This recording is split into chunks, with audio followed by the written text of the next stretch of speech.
Way that much.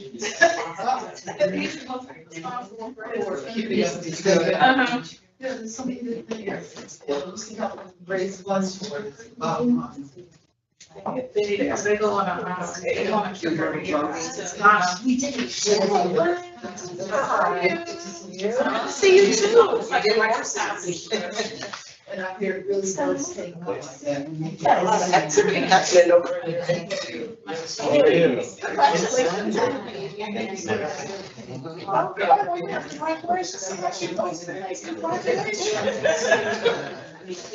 We should have had.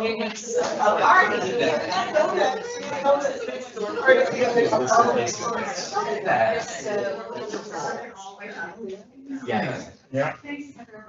So then we're. There's a similar about all along that.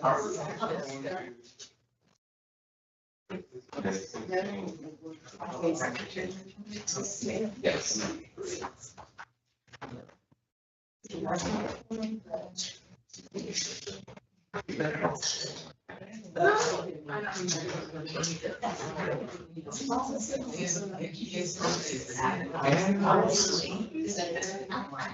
Trying to get away with them.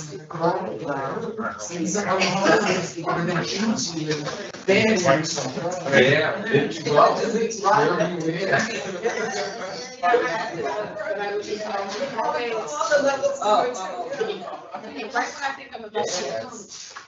Oh, yes. No. Oh, yeah.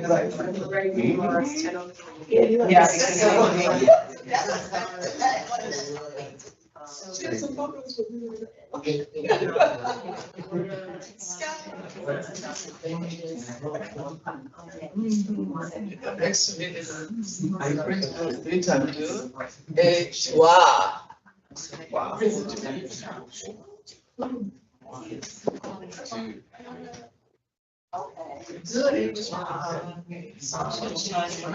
is red. All right, good morning, everyone. So glad to see you. Mr. Thurman, hi. Hello. Welcome back, congratulations. How's it going? No sleep. Can you tell?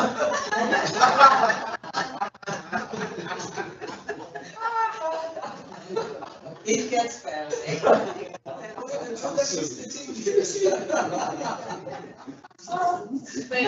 But I will say that as a mother, I didn't realize this, that I'm of a certain age, and my mom laughs because whenever I go to visit her, she does not sleep if I'm out in the evening or the night. But she's like, when you're gone 3,000 miles away, I sleep just fine. I don't even think about it, but as soon as I'm back in the house, I can't sleep. So get used to it. Sleep is now a luxury. You will be so much better, like, what, 45 years, right? Right. Just be realistic here. That's right.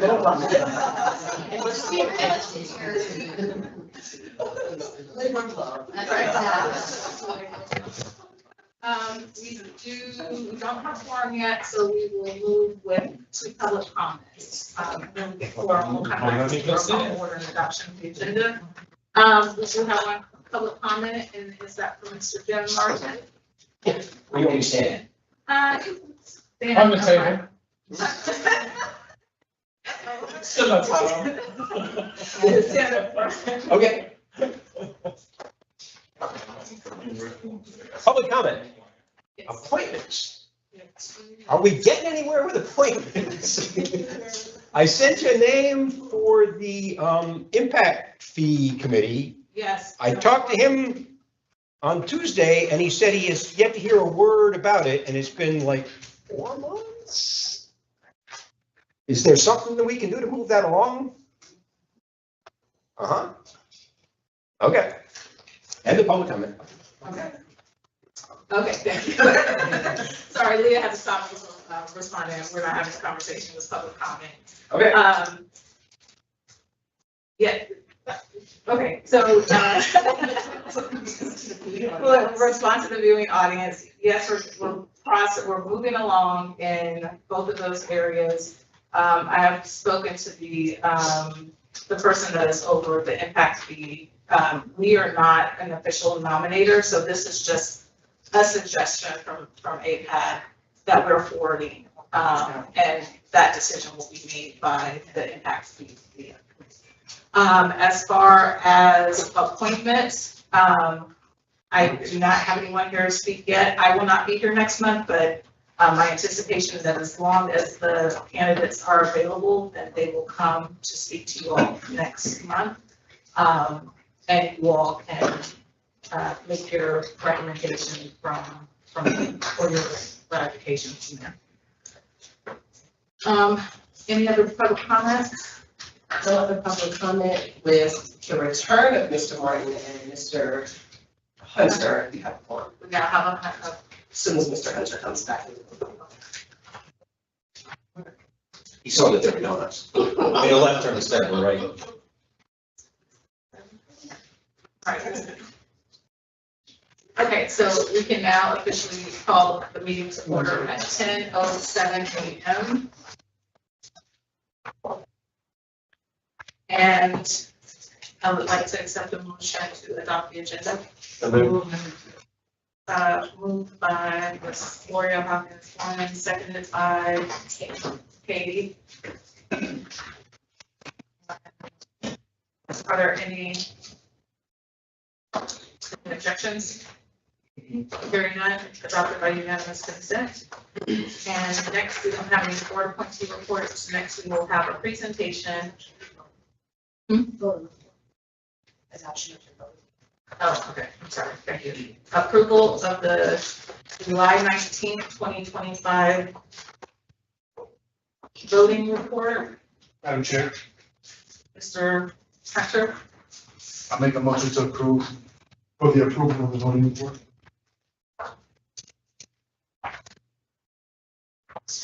so moved by Mr. Hunter. Is there a second? Second. Second by Ms. Behringer. Any objections? Hearing none, approved by unanimous consent. And now we'll move on to presentations. We will have a presentation from ATL-DOT regarding the comprehensive transportation plan by John Saxton, Mobility Planning Director. Welcome, John. and thank you. Good morning. Hi, everybody. Is there anything that I do? She's gonna share that. Perfect. So I can give you just a quick introduction about me while I pull that out. I'm John Saxton, Mobility Planning Director at ATL-DOT, and with me is Caitlin Schaefer in the back. She's our Assistant Director of Mobility Planning and one of the engineers on our team. You guys know Betty Smoot-Madison in ATL-DOT. She's the pillar that we kind of report up to in DOT. And how much time do I have? 10 minutes? 10 Okay. minutes. Okay, yeah. In the Fed 10 minutes. Give me maybe like a 5-minute and a 1-minute warning if you can. So we wanted to come to you. I think some of you have seen this presentation or a version of it we talked at Plan A in the transportation chapter that was at Lee and White in December, November of last year. And then if you were at the neighborhood summit at Carver High School earlier this year. So we wanted to just give you a sort of a preview or a teaser of what's to come on the heels of Plan A and the Comprehensive Development Plan. We in ATL-DOT are starting what's going to be our first ever comprehensive transportation plan since the Department of Transportation has existed, which has only been in the last 5 years, but nonetheless kind of an important milestone for our department. Okay, so I'm going to do a little bit of past, present, and future. So the past of transportation planning in the city, if you go back to 2008, that was the first citywide transportation plan. That was the Connect Atlanta plan. If anybody is familiar with that or was involved at the time, that was a plan that was pretty dense and pretty extensive, but was looking at all the different ways we try to deal with what is in many ways a challenging sort of street network in the city of Atlanta, as many of you know. So looking at connections, kind of emphasizing the opportunity to make for better connectivity across the city. That was also one of the plans where bike infrastructure was really kind of pushed for the first time in the city's history. And that, building on that in 2013 and 2018 were 2 Cycle Atlanta plans, which was a mode-specific plan focusing just on bicycle infrastructure in the city. And similar to that, in 2015, there was the Cargo Atlanta Plan, focusing really on freight and cargo delivery in the city, which is, crucial for Atlanta and its history, and a mode that we need to attend to and make sure that we get right because of the impacts for both our streets and for the economy in the city. I think many people here are probably familiar with Atlanta City Design from 2017. That was a vision not just of transportation, but a vision of the city's future growth, but that had transportation as an important part of that. And then the most recent transportation plan that we have that was done in 2018 was done by the Department of City Planning before the Department of Transportation existed. And there were two things that I think really that plan emphasized. One, it was the first time where we saw a big focus on safety. So in roughly 2012, kind of across the country, was where we saw traffic fatalities that had been going down for 50 years. In 2012, they started going up, coinciding with adoption of smartphones more broadly. And since then, we've kind of been trajecting in the wrong direction. So a big part of that plan was the focus on safety. And then another component was thinking about mode shift, how we create opportunities as a city for people to get around, not just in a car, right? So how we create opportunities for walking and biking and taking transit, so that people have choices when it comes to transportation. And then most recently in 2019, this was the One Atlanta Strategic Plan, which really was kind of a founding document for the Department of Transportation. It was when legislation was being done by Mayor Dickens and others to stand up the Department of Transportation. So it provides kind of a guiding document for the department. So that's kind of quick history. Oops. And then to kind of answer the question, well, we did a plan in 2018. Why do we have to do another plan? We just did CTP. Why all the planning? We need to see more doing. A lot has happened since 2018, right? As many of you know. A big part of that was in 2019, the passage of the More MARTA program. So how we're funding transit in the city over the next 40 years. COVID has had enormous impacts in lots of areas, but transportation is one of them too. In 2022, the passage of the most recent T-Splost bond package, which has $460 million for transportation improvements. Many of those projects identified in previous planning efforts. And also in 2023 and 2024, our focus on Vision Zero. So our goal as a department to bring traffic fatalities to zero. That was a safety focused plan that we in the Department of Transportation passed in 2023 and was adopted in 2024. So a lot has changed just in the last few years.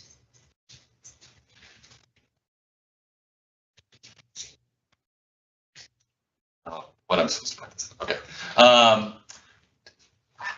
For CDP, and many of you I know were involved in CDP. CDP is kind of the present for Atlanta DOT. These are the goals that we are included in the transportation chapter, but I think the top two, as I mentioned, are safety and project delivery, kind of going back to the Renew Atlanta T-Splost bond and then the 2022 Moving Atlanta Forward T-Splost bond. A big focus for the department is safety, number one, but then also project delivery. So the projects that Atlanta residents and voters have put forward, that we're getting those delivered and on the ground. So these are the goals that were included in the transportation chapter in the CDP. And then this is a preview of kind of the scope of the CTP, our Comprehensive Transportation Plan. So the plan is going to have sort of chapters or focuses on these different areas. Street typologies, which is really thinking about what mode of transportation is the priority for a given street. If you're familiar with the South Downtown Plan that is shown here, this is a transportation plan that was done in 2023 that really looks at how we prioritize different modes for different streets. Thinking the priority on this street needs to be for cars, while the priority on this street needs to be for people who are walking or biking or freight, or all of the different modes that we have to account for. Another component of that is thinking about how we prioritize transit in the city, related to the typology question. Curbside management, which is thinking about how we use the curb space, the limited curb space that we have in the city, Another big impact from COVID was all of the deliveries that have increased recently. So how do we provide effective and efficient space for those types of deliveries while balancing that with other modes? Kind of a next step for thinking about Cycle Atlanta, sort of a Cycle Atlanta 3.0. Where are we going now and in the future with bike and pedestrian planning?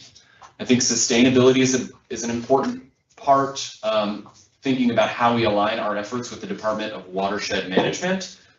So we think about projects that can accomplish both a safety goal, but also a sustainability and green infrastructure goal. And then, as I mentioned before, thinking about freight as well as asset management. How do we maintain our streets and our sidewalks in the way that we need to? So this is kind of what is included in the upcoming CTP.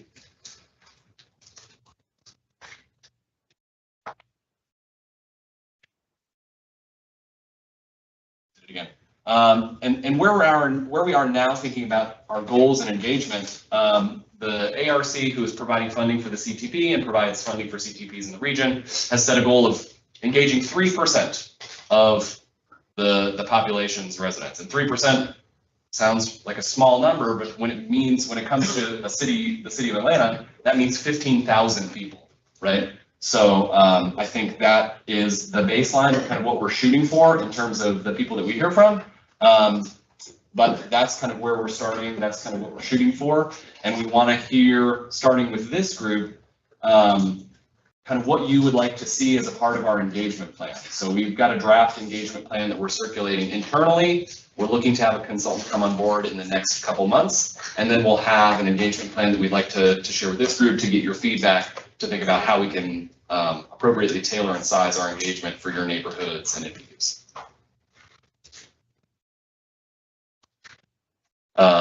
On that note, as we're thinking about this engagement plan, I said we're looking to kick off here in the near future. We're just kind of waiting for the procurement process to wrap up. In the fall and winter of this year is when we're going to be starting some of that engagement. And this is a part of it, but we're kind of in a listening phase right now. We're wanting to come to events that are happening in your neighborhoods and NPUs to use that opportunity to listen and hear some of the things that you have shared about the challenges and opportunities in your communities. In the spring and summer of next year, 2026, we're going to move into kind of a collaborative phase. So we'll reflect back what we've heard and how we think about that for next steps. And then at the tail end of that, for the refining phase, we'll have a draft plan to share and a prioritization of the projects that are going to be a part of this plan. And you can let us know if we get that right. So we'll refine that list. And I think that is it. I think the last thing we want to say is we have a flyer, I think, in your binder too, about kind of upcoming opportunities for engagement. We would love to use the next couple months as we're getting up, looking to have our consultant on board to use that opportunity to meet with you, your neighbors, the folks in your NPU who are very passionate and involved about transportation. We'd love to use that opportunity to walk, bike ride, whatever you think is an effective way for us to meet with you and experience some of the challenges and opportunities that are in your areas. We'd love to use that opportunity over the next couple months. Very much, Mr. Saxton. We have questions for Mr. Hunter, Mr. Toomer, Ms. Sines, and Mr. Murray. And Mr. Daniel. Good morning, Mr. Saxton. I'm glad to see you today. You too. There was a few slides back, we talked about the priorities, and it was going right there. Yeah. Oops, sorry. I love this, right? How are But you doing? when I think about where I live, which is Southwest Atlanta, I think about where the other southern portion of Southeast Atlanta, and even other parts of, I would say, the West Side, that has been, you know, within the urban sphere, we also could be very suburban. We don't have those streets. So in terms of, we don't have, you know, we don't have sidewalks, so we don't have the infrastructure for bikes, pedestrians. And so I want to know, you know, how will this plan ensure that the parts that are considered undeveloped parts of Atlanta, how will you ensure that we are not left out of the planning, but as well as the implementation, which is also equally important, because we need some of the resources, because I know this will guide your projects, because as you look at Southwest Atlanta, especially on the Kempton Road corridor and also Southeast, development is not coming, it's already here, and our roads cannot take it, because these roads don't have proper drainage for watershed, then we have curbs, and you're talking about thousands of apartments and other types of housing going up, and we already cannot support the infrastructure. So how do we catch up, but also start getting some projects that will help us hold on to what we have as part of our community? Yeah, I'll answer the second part first. So this is the opportunity for projects, right? This is the, if you think back to, the most recent transportation plan, the outcome of this is going to be a list of projects that is going to be prioritized for funding. So this is the opportunity to get your priority projects on the list. I think the first part of your question goes to the engagement piece, and that's why we're wanting to, one, let you know that this is coming, and then kind of our next step, once we have a draft engagement plan, share that with you, and you can let us know if what we're getting wrong and what we're getting right when it comes to engaging with your community and hearing the concerns from your community. So those are kind of our immediate next steps, and we'd love to take you up on, if you're interested, having us for a walk around, a bike around, a ride around in your neighborhood to point out some of those specific pain points. So I hope you take us up on that. Yes, and I've already shared in my view, this is coming, Great. we have to. Great. be a part of this. Yeah, we're wanting to let you know that this is coming and use the opportunity to talk and hear some of the conversations in your community. And we'll be ready to really ramp up in 2026 once we've got our consultant on board. Mr. Tillman. Again, thanks for coming. I know should not be a session where we're criticizing or looking at the past, but hopefully your present functions will be better than the Cascade Road development and the 10-year plan that should have been much less. And in that process, I believe we have never even, no one has ever even apologized to the community for the dilemma. And that would be really nice. We realize that projects go on throughout the city. We built a bridge in 30 days at Lindbergh, but we can't do normal sidewalk infrastructure in 10 years. But we're getting there. And you're taking the opportunity to get slaps on the back in terms of what the city has done. Your Cascade Road is really great. That's all the commercials. But again, there's never been an apology to the community to say, we're sorry, we dropped the ball on this, and this is really a lesson that learned when we can do better and be more transparent, as what you said. And it seems, and I hate to not always, but I hate to be one that pits different neighborhoods against the other. But some areas, if they have a crack in the sidewalk, they get it fixed in 30 days, and others 30 years. I'm finished. Oh, no, carry on.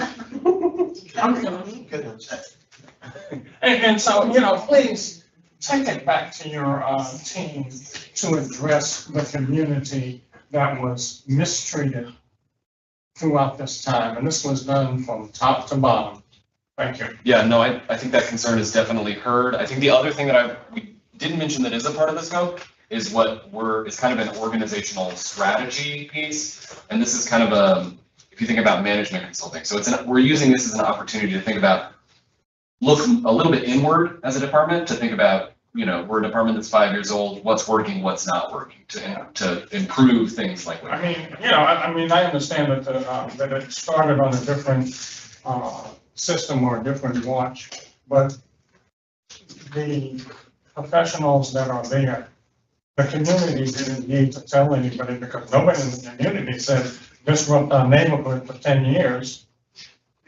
No, we didn't vote for that. We didn't ask for that. So it's not something that even is addressable. It was just a mess up from beginning to end. When the new administration came in, that should have been a priority. They should have seen it and said, oh, what are we doing here? So Mr. Toomer, I'm gonna ask you, as it relates to the comprehensive transportation plan, I appreciate your comments. But what do you want to see moving forward, if anything, based upon what you? What I would like to see more than anything is equitable treatment for all areas. Not just southwest Atlanta, not just west Atlanta, but the downtown business district deserves, because they're basically revenue producing. But the residents need that same equity in the new plan. And that's what I would hope that we incorporate in there as a priority, like bullet point 1, 2. Yeah, I think I certainly hear that concern. I think when it comes to, just to scoot back a little bit on how we prioritize for the most recent round of projects as part of the most recent Moving Atlanta Forward T-Spots, equity was an important part of that. So making sure that the projects that are being put on the list are equitable. I'll also note that it's, I think the challenges with Cascade from a capital delivery perspective are not just Southwest Atlanta. I think folks in Midtown would argue, Juniper has been a project that has been going on for 7, 8, 9 years. Howell Mill, same story, right? So it's not just, I hear the concerns, and I'm not trying to belittle that at all. I'm saying that it's a challenge that we need to address city and department wide. Yeah, so, I mean, that's the point. You have a systemic problem with dealing with neighborhoods. Mr. Chairman, I'm sorry to interrupt, we have like 3 or 4 more questions. Thank you. Ms. Anderson. I was just concerned about the curbside management, all the driverless deliveries and now we've got driverless cars on the road. Are you taking that into consideration? Because our councilman got hit on his bike with his child. So I'm just trying to figure out how you're gonna strategize a lot of these things, because if you try to get people to walk, there's not gonna be much room on the sidewalk for people to walk.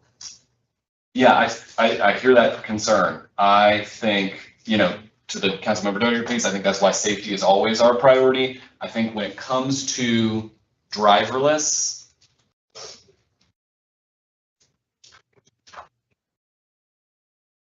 we can put laws and designs on the street that apply to all things. We are preempted by state code when it comes to regulating driverless vehicles. So we can make sure that they follow the rule. Well, they're required to abide by the rules that apply to every car out on the street when it comes to, they can't park places where they're not allowed to park and that kind of thing.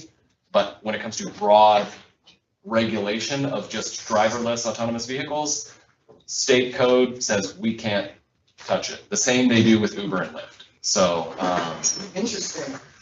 so we would love to be able to do more on that front, but when it comes to curbside management, that really is thinking about, okay, and the typologies question speaks to this too. How do we allocate space? What's the right allocation of space? We need at least this amount of space for pickup and drop off and deliveries and that kind of thing, but we need this space for cars. We need this space for bikes. We need this space for pedestrians. So but you're absolutely right that it's definitely a challenge that this plan has an opportunity to address. Mr. Martin? Yeah, I've been reading Alex Marshall on how cities work, and the main point that he makes is how transportation, more than any other factor, shapes the city. And you had said before that you wanted to make it more convenient for people to take modes of transit other than cars. But I think the part of that statement that's missing is if you're not going to make it less convenient for people to take cars, then they're going to keep on taking cars. And, as a city, we're permitting parking decks downtown, we're subsidizing parking decks downtown, we're giving free parking to employees. I mean, we really need to think about, what's that? Nothing. I was interested in the free parking for employees. The people over at API get it, don't you? No, I don't, but carry on. It's ironic that people over at API get it. Listen, don't make it worse. But my question is, are you seriously considering things like the Portland model where they banned parking decks downtown, where they're not building more streets? I mean, they're actually pushing people out of cars as opposed to just saying, look what a lovely bus or streetcar we have. I think this plan is an opportunity for that conversation, but it's a citywide transportation plan. But some of the controls and regulations that you're speaking about are outside the purview of ATL DOT specifically. However, there are 2,800 on-street spaces that currently exist and a number of other spaces that currently we just give away for free, right? I think there are lots of places where we don't charge for on-street parking, and there's certainly a demand for it. So I would say that that is absolutely a part of the curbside management, but there's also a lot of parking work that is happening concurrently, separately. There's an RFP coming for a new vendor. So I think there are two opportunities to address the on-street parking space. That is going to be a primary focus for this plan. But when it comes to the development controls, that is something that is more within the purview of Department of City Planning. I think this plan is certainly an opportunity for that conversation and to say, you know what, ATL DOT, you need to work with the Department of City Planning better to address some of these challenges because it's a both issue. It's not just one or the other, but the development piece plays a big role in it. I mean, I think these plans have a tendency to take the form of, let's make everybody happy. And what you end up with is a terrible plan because you're trying to make everybody happy. That's it. Okay, Ms. Berenger? I did not have a question. Oh, I thought you had a question. That's okay, Virgil. Ms. Penny? Mine is just a quick question. Sure. Good morning to you. Yeah, good morning. On the, I guess, the plans that you had up initially as one of the slides, I didn't see, I don't believe it was a plan, but it could have been just a report about the sidewalks. There was a comprehensive sidewalk report that was done a number of years ago that kind of took a shelf and it disclosed the, I guess, the repairs of some of the sidewalks and the condition of the sidewalks and the lack of sidewalks. Has that been considered in your transportation plan? Yeah, I think there's two things that kind of fall if you go just back to the scope one, I think there are two places where that falls into. So one, we have done recently an assessment, a new assessment of the existing infrastructure, both pavement and sidewalk and condition. So we have within the last 9 to 12 months, better recent data about the existing conditions. So the asset management portion of the scope is how do we maintain the things that are out there and then maintain these new assets that are going to be out there. But then when it comes to sidewalk assets that don't exist, that's definitely a huge component of the bike and pedestrian part of the plan to look at where we need to prioritize some new sidewalk. Okay. So that's going to touch multiple portions. And I think, I'm looking it up, I think, I remember some Georgia Tech students did something about they did some sort of a collection of information about sidewalks and where sidewalk maintenance was needed. And I think that was in collaboration with GDOT, but I'm sorry, with ATL DOT. So you're saying now that there's a new report and update and inventory. Yeah, I know that in one of the classes, Dr. Ginsler's class at Georgia Tech does it on a regular basis. But this assessment that we had was done within the last year and was done by a separate contractor. Is that available on the website? Yes, if you, how do you want me to, I can. Just email it to me. Yeah, I'll show you where you can find that information online. Mr. Hunter? I want to say that I am a fan of Vision Zero and I have bought in, right? In terms of, and I tell my community about it. And I think part of, if you want to characterize the failure of the Cascade Road project, was that I assume and I believe that the people in Southwest Atlanta doesn't understand the full idea of what Vision Zero is and why we should want that. Yep. And I believe, well, I believe with that project, you gave us the Vision Zero format for our area. You can see how it's supposed to work. And once it's done, I think people will be happy about it. Yep. In terms of slowing down, and there's dedicated space for everyone Right. to walk, to bike, whatever. But the thing is, that's not what that's not what they asked for. But you gave it to them, which is something we usually don't get, right? We asked for this, and you gave us everything that we included we didn't ask for. And I think part of that is telling the story of why we did that. Agreed. Right, and how it will work and how it will make your community more safer, and you will see, once it's done, people out on the streets going places. So I think part of that is just telling the story, and I think that you all can do a better job with that. No, I 100% agree. I think that was kind of one of the things I was anticipating you to say is why are you coming to us? You're only coming to us when you want something. You need to be coming to us all the time and criticizing AWT for not coming regularly to NPU. I think there's a huge opportunity for that. I know that on the website that we kind of have a request submission. So if you're requesting us to come to an NPU meeting, let us know what you're interested in hearing about. So there's that opportunity. But I fully agree that we need to do a better job of telling that story and why it's important. I think, and if we can use kind of some of these conversation opportunities to have that, we would love your input about what the right audience and format is for that. But I'll tell you, Campbellton Road saw more traffic fatalities last year than any street in the city. It's seen already 3 this year. And I think that many people don't know that. So yeah, we would love for your input and guidance on how where and how we need to tell that story.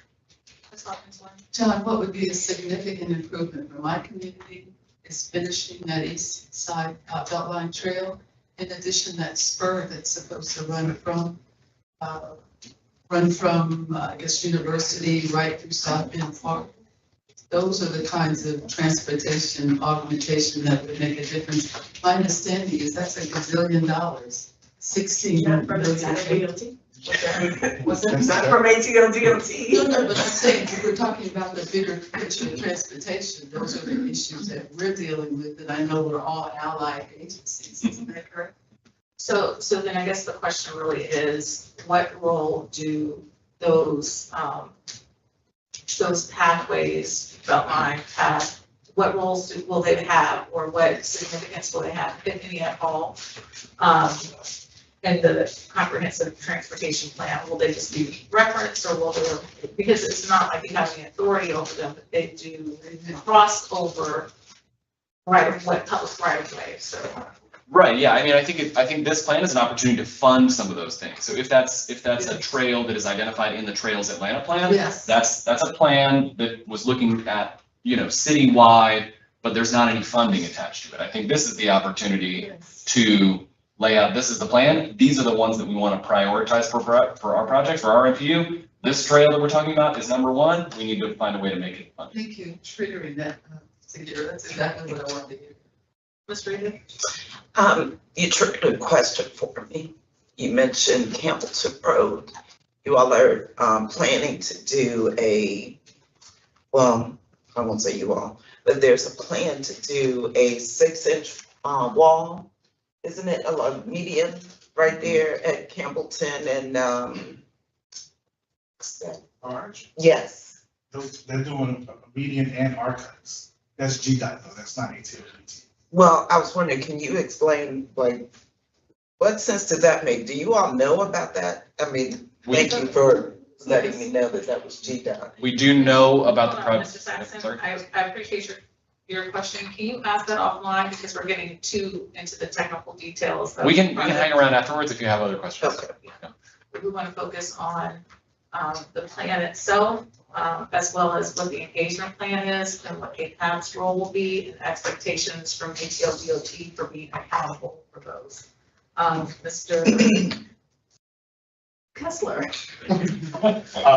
Apologize for missing the topic you covered. I've been talking about funding a couple times now. Can you help educate us on how this feeds into the Atlanta Regional Commission and funding on a regional scale? So that it's not just that, yeah, here's another opportunity for funding, but some funding can only flow through certain ways. And if this is a necessary document in order to tap into some of that funding. Yeah, no, that's right. I think you're part of what we're going to do in prioritizing the projects is identify what the best way to get it funded is, right? If it makes sense to fund this one locally, if it makes sense to partner with, go through the TIP, the Transportation Improvement Program that ARC manages, to get it on that list for additional funding, or to go to GDOT. So part of it is a funding strategy on the implementation side, is not only addressing some of the improvements for how do we get projects delivered, but first how we get them funded, and being strategic about that so that we're not getting 10 or 20% of the project to make it 50% more expensive. If that makes sense. I have a question for you. Speaking of ARC, I think they're working on their regional transportation plan. How does this feed into that, if at all?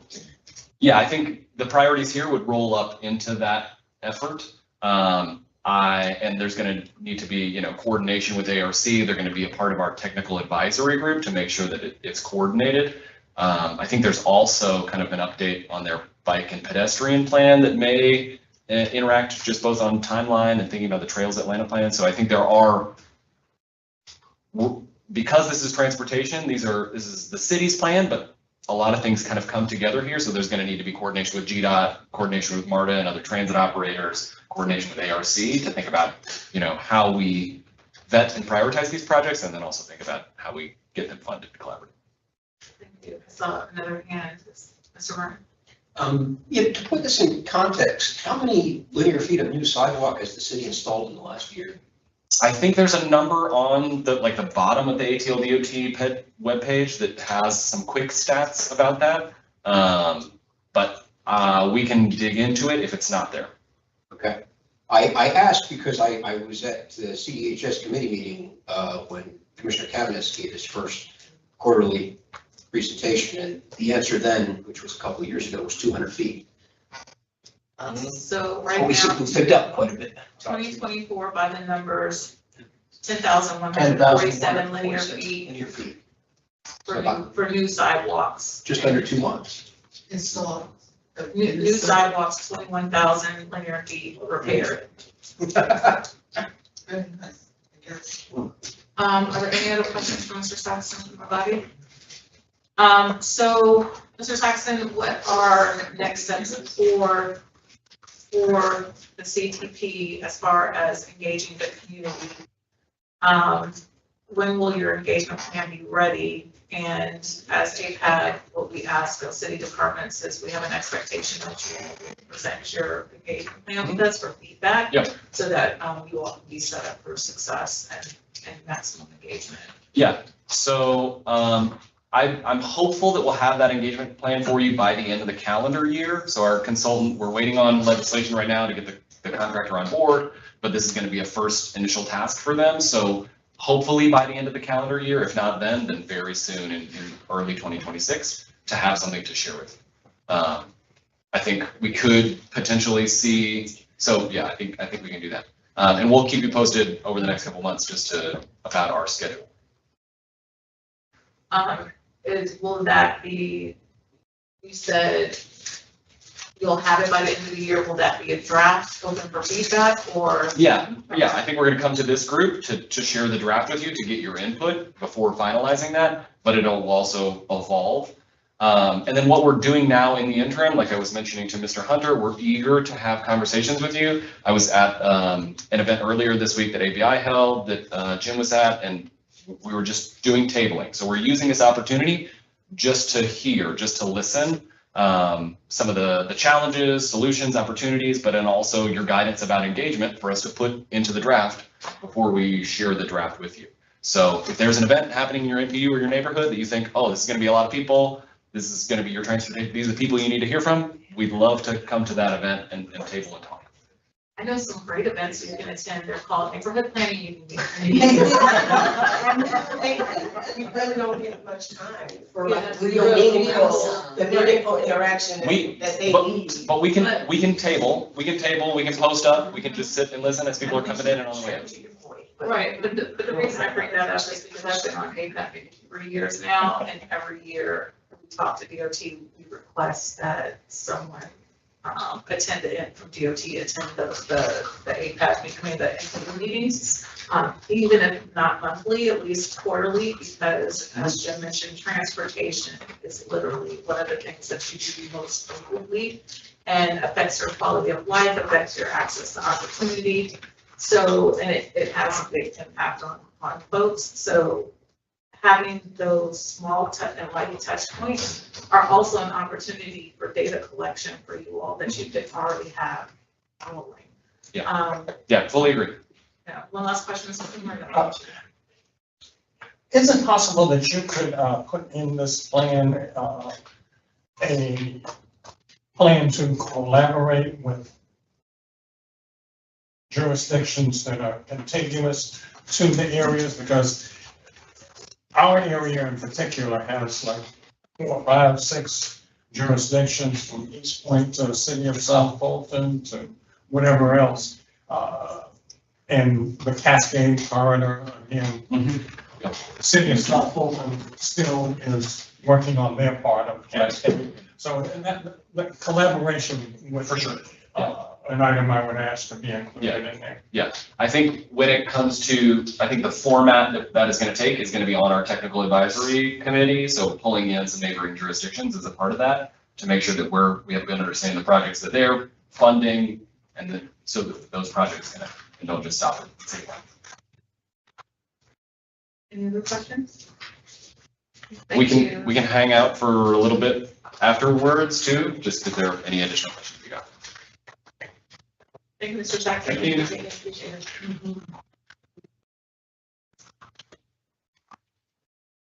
All right, moving on. Okay, so now we have a Department of City Planner, Ms. LaRue.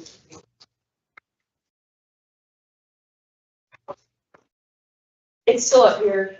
Oh, no, go back. I got it. Go back, I got it. Morning, y'all. Good morning. So as soon as Morgan gets the screen up and going. Last month, I mentioned that I would be sharing with y'all. I have the presentation on my laptop, so if I look confused or back and forth, it's just because of that. It's gonna throw me off. I know it's gonna throw me off because I'm gonna be advancing and trying to advance here too. In any case, last month I talked to y'all about for a long time I've been talking to y'all about planning and living together and the plans there, but I mentioned that I probably will not attend your September meeting. It conflicts with the second CLI class. CLI starts on September 6th. Oh, I should have started my own timer. Sorry, hold on, let me start my timer as well. Community Leadership Institute. So that starts on September 6th, and then it's every other Saturday. So for the second class, I will be there and I won't be able to be here. And we have the same conflict in October and November, and I'm trying to figure out whether I'll be here for those meetings, October and November. But Morgan will be here either way to provide staff support. In any case, I am sharing this today just because I will not be able to share it in October, November as I had originally planned. So for background, you all may recall that in the FY23 budget hearings, Councilmember Overstreet very blatantly called for a review, a study, reimagining of, direct quote, reimagining of the NPU system. And since then, several council members have also urged us to review this work that we do together every day.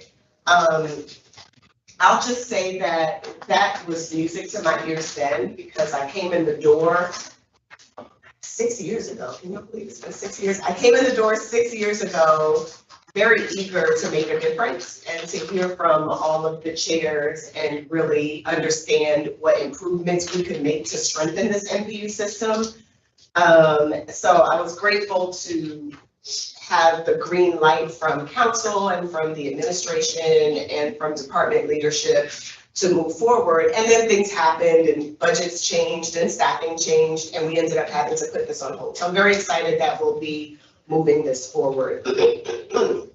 We are, I do want to point out that this whole project is a partnership. As you see, they're partnering to design a roadmap for strengthening our NPUs. We'll hope to partner with APAB and partner with NPUs as we have consistently done. One thing APAB does not have to worry about is whether any group in planning under my leadership is going rogue or doing things without checking in with APAB. We've done that consistently for 6 years, and this won't be any different.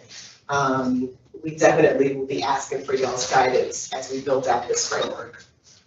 So, oh, okay, see, I knew I was gonna get confused. Morgan, just do it for me, please. Next slide. I can't do both. Thanks. There will be a little delay, just from the two. Okay, so I'll talk quickly about involving stakeholders, setting goals, leveraging partnerships, beginning the work, and evaluating our progress. So for, and I'll point out that normally we would start, when we start our projects, we start with setting goals. And ordinarily we would be starting there, but we think it's important to consult the city stakeholders, all of our stakeholders, and agree on what the goals are together. So we're engaging stakeholders to give direction to the initiative, and I think that that's the vital first step. For involving stakeholders, we'll of course be looking at our wellness assessment. We started that wellness assessment last year, I believe, last fall, and got, I can't remember how many responses, about, I think just under 300 responses, and then we had a staffing change and had to adjust priorities, but our team is definitely going to be rebooting that and reaching out to folks that we didn't hear from the first go round to get more information on how the public views, the public and the NPU resident members view the wellness of their NPUs. So we'll talk a little bit about that. We'll be forming focus groups composed of internal and external folks. We'll of course launch the boundary study and do some charrettes, some roundtables. I don't really like to call these gatherings town hall meetings, but we'll definitely have community meetings that will allow for the voices of the folks to be heard. The next step, of course, is setting goals. So we'll be using existing resources to set those goals. Our number one resource, Morgan. Okay. Our number one resource, watch my screen, and when I move, they move. And then we all move. Just like that. Just like that. They wouldn't let me put our number one resource on here, but that's gonna be Kyle Kessler. I want to handwrite his name on there. No, seriously, Kyle has always been a very helpful resource in all of our work. When we're trying to dig things up and get context, he's like, oh, I have something for that. So that's helpful. But we'll use the results of the wellness study. We'll use the CCI NPU report from 2019, as well as any materials that they have to share from the work that's happening now. The CCI reboot is what I've been calling it internally, the NPU reboot rather. The neighborhood empowerment report from the mayor's transition team, which was a wealth of knowledge. I've shared that with y'all a couple of times.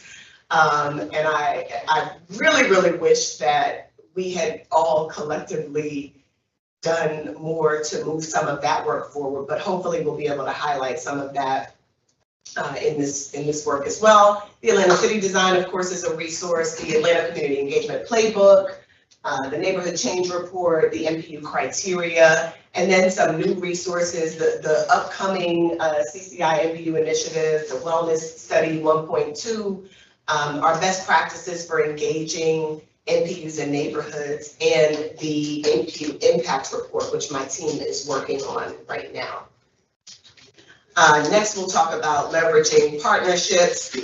So of course, we'll be partnering with APAB, with our neighborhood and community organizations. We hope to partner with the Partnership for Southern Equity. I'll be chatting with them next week about what that could look like. The Center for Civic Innovation, of course, our strategic planning consultant, and of course, internally, city departments and partner agencies.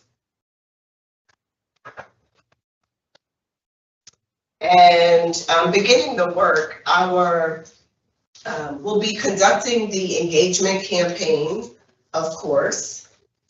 Then we will implement short-term projects and then draft recommendations, which will then take us to planning and beginning long-term implementation and developing the evaluation plan. I want to point out here that you all, at least those that have been around for a while, know that when we hear recommendations that can be implemented easily, painlessly, quickly, or for the low, we don't waste time to get it done.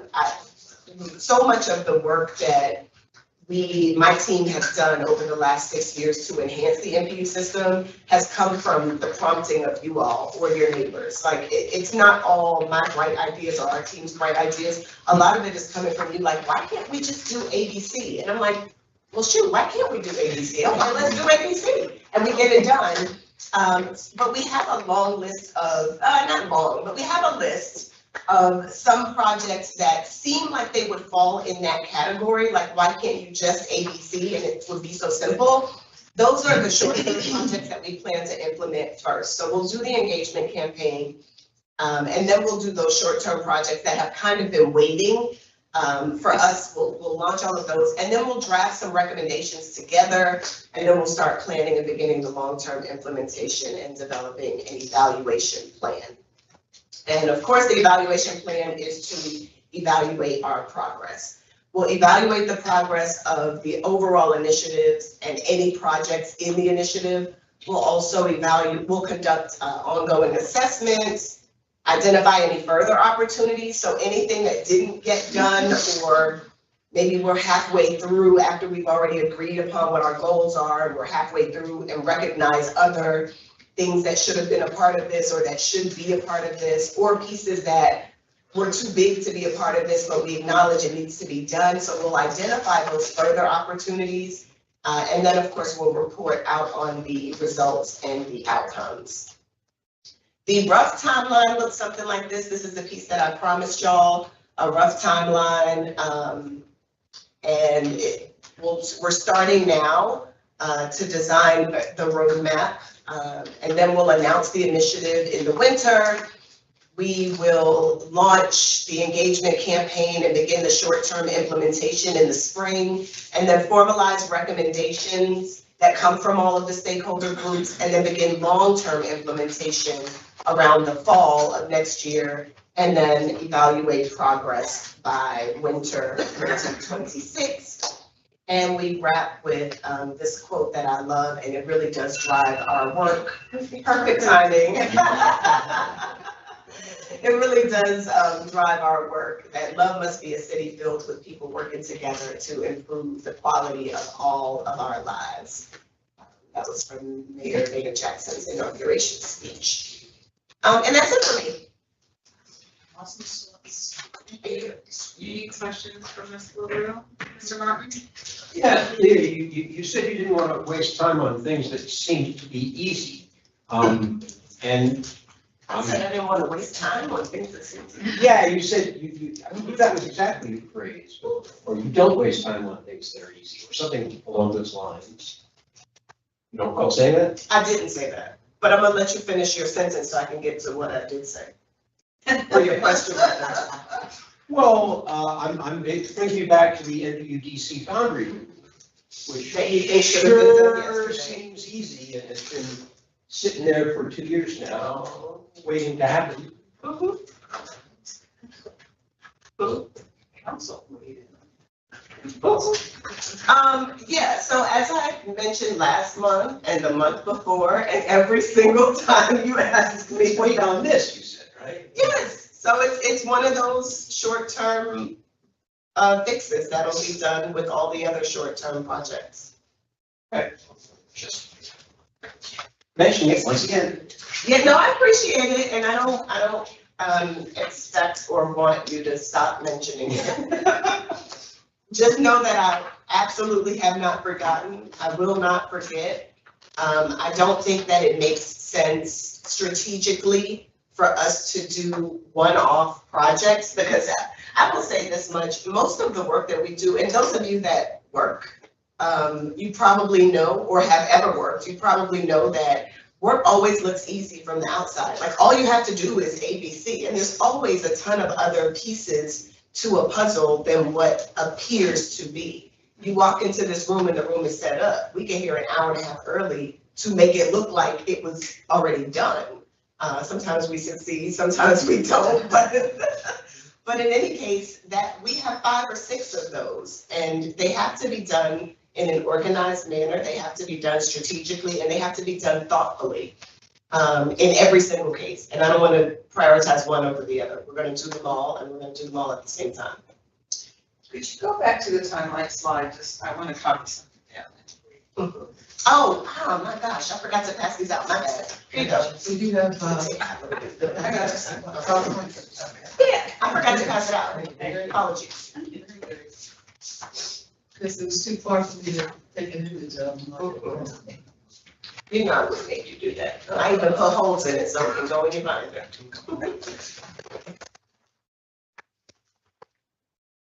All right. Take it back if no other questions.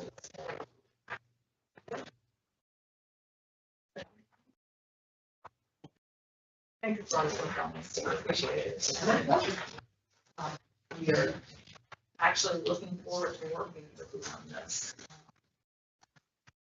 I think I can safely say that each of people has concerns that they would like addressed, and I'm sure you did that. And so this is a very comprehensive way to get that done. It's a small gathering of our NPUs. Those are the ones that stuck around for the picture. It's hard getting everybody together to pull the box.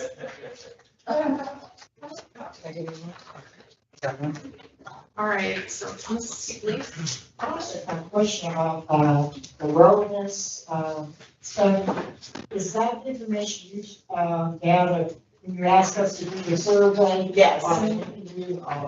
Now, is that data available to us? It hasn't been analyzed yet because like I said, we paused that project at about 300 respondents or so. I don't remember the exact number. Okay. It's available in that, well, actually, it isn't even available yet because we haven't even downloaded it into an Excel spreadsheet. I was gonna say, it's available in that if you ask for it under state law, we have to give it to you whether it's ready or not, but it hasn't been downloaded anyway. Okay. So we need to wait a little while. Just a little bit, and I can probably plan to present on that in maybe around December or so, December or January. Some of you who are NPU chairs completed a survey for me. All 24 out of 25 people completed it, asking you, who attends your NPU meetings and what is the value of the presentations that they provide. So that was very informative as well, and I'll be sharing that data out as well. Any other questions? All right, we can move on to standing committee reports. You all have handed out, Ms. LaRue, thank you for getting that credit. Mr. Martin, just for you, we have a version of the amendments that provide the original language and then the proposed language, and those in green, bolded, italicized are what the changes are, so we can go through these quickly, and you all can provide any feedback or decide whether or not we want to accept these amendments. The first thing you'll see is that these are just grammatical changes to reflect how a sentence structure for bullet points that's considered one sentence for on the purpose.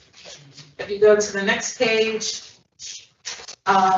very simple changes. It says for the original, it says for section 3, location and designated base contact person, we decided to add what a base actually is.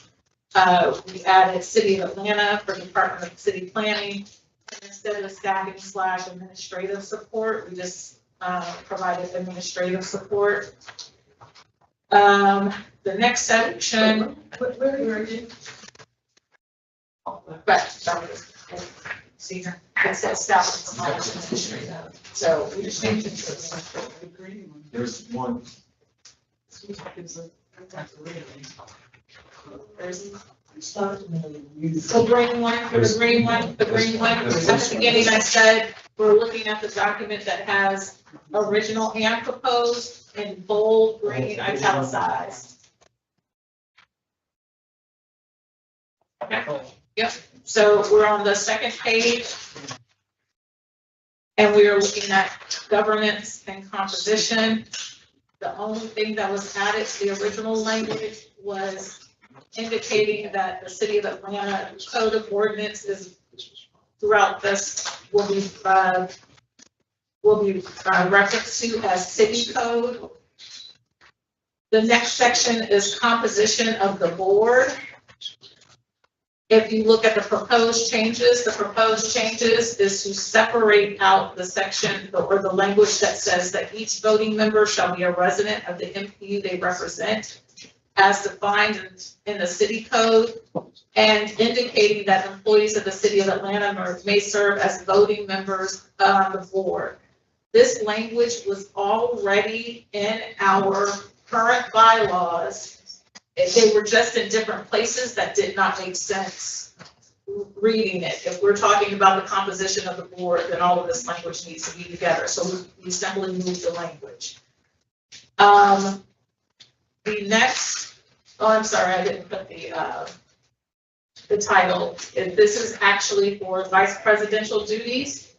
You'll notice that the only change is for the second duty, which says oversees the board succession planning. We've added oversees the board succession planning for board members. Next page. Again, description of the parliamentarian duties. Expanded those out a little bit to reflect what was actually on the SOP, and to also reflect that they will assist with adhering to not just the board's bylaws and rules of decorum, but also our bylaws, our rules of decorum, Robert's Rules of Order, and any other adopted operational references, i.e. our SOP. Next, for the secretary, the change in the language is that we removed from the first responsibility and keep the originals thereof in a minute book. It's 2025. We don't need a minute book. A digital one's fine, but it says that to record, transcribe, and certify the minutes. That's perfectly fine. Election appointment of officers. The change there was to add the language as defined herein and shall perform the duties prescribed by these bylaws. In the original bylaws, there was a section called termination, and that was said not applicable. We changed that to say removal, and then added this language. Any member who is absent more than half the scheduled meetings during any 6-month period without due cause shall be deemed as to have resigned. And then a member is deemed to be absent if the member is not present 30 minutes after the meeting is scheduled to begin. And we haven't had this problem, but I know it's been a problem in the past, and just wanting to make sure that we address that. The members have a duty to attend meetings, and that if they're not traveling, or if they're, not sick, or, you might have family issues, or whatever the case may be, but if you can't attend half of the meetings, then you don't want to attend. Why even use the language due cause? Because I think there's a presumption that the reason we're around the table is because we're the voice of our MPs. We can't make that meetings for whatever reason. They lose that representation, they lose that directly. So why does it have to be due cause? Why just on the occurrence of 6 or whatever reason, 6 consecutive, I'm assuming. 6 consecutive, half of 6. Repeat, the last 6 months. 3 meetings. It's 3 meetings. No, it doesn't say half, it says More than half. More More than half. more than 26 half I'm sorry, during you're the right, next you're 6 right. months, for the last 6 months. So it's now Four technically, because it's more than, more than. This is, more than half. Yeah, I can, we can work with that, that is odd, more than half. I think that was I think that was some language that we found elsewhere in that, maybe some old bylaw, so we can fix that to actually just say how many meetings. Mr. Penny, you had a question about the due cause? I actually like the due cause because there are certain circumstances that can arise that's beyond your control. I'm with you, 3 months, 6 months. But that's only, when you were reading 6 months, it's for 4 months, Yeah, so. I'm okay with the due cause under those circumstances. Mr. Turner? I'm gonna say line, I had made a note earlier. That seems to be ambiguous and not defined. There seems to need something to set out what is due cause, just like you expressed, several things, that I'm in a meeting, well, my meeting next door, at the football game. And people will do that, I mean, you know. Which one the one I said with therapy? I mean, to that extent, if due cause is, I'm sick, can I access the meeting online? Virtually, yes. Yeah, But you don't get credit. we can do that, yeah. You don't get credit for being there. I don't know, with the Open Meetings Act, I think I have to look it up, but I think there's a clause that says you can only call or dial in or attend virtually if you're out of state or X amount of miles away, and that counts as attendance, but. Illness. I don't think it's X amount of miles, I think it's like illness or something on that. It's in your binder, you'll have the Open Meetings Act in the back of your binder, so you can all read it yourselves, but,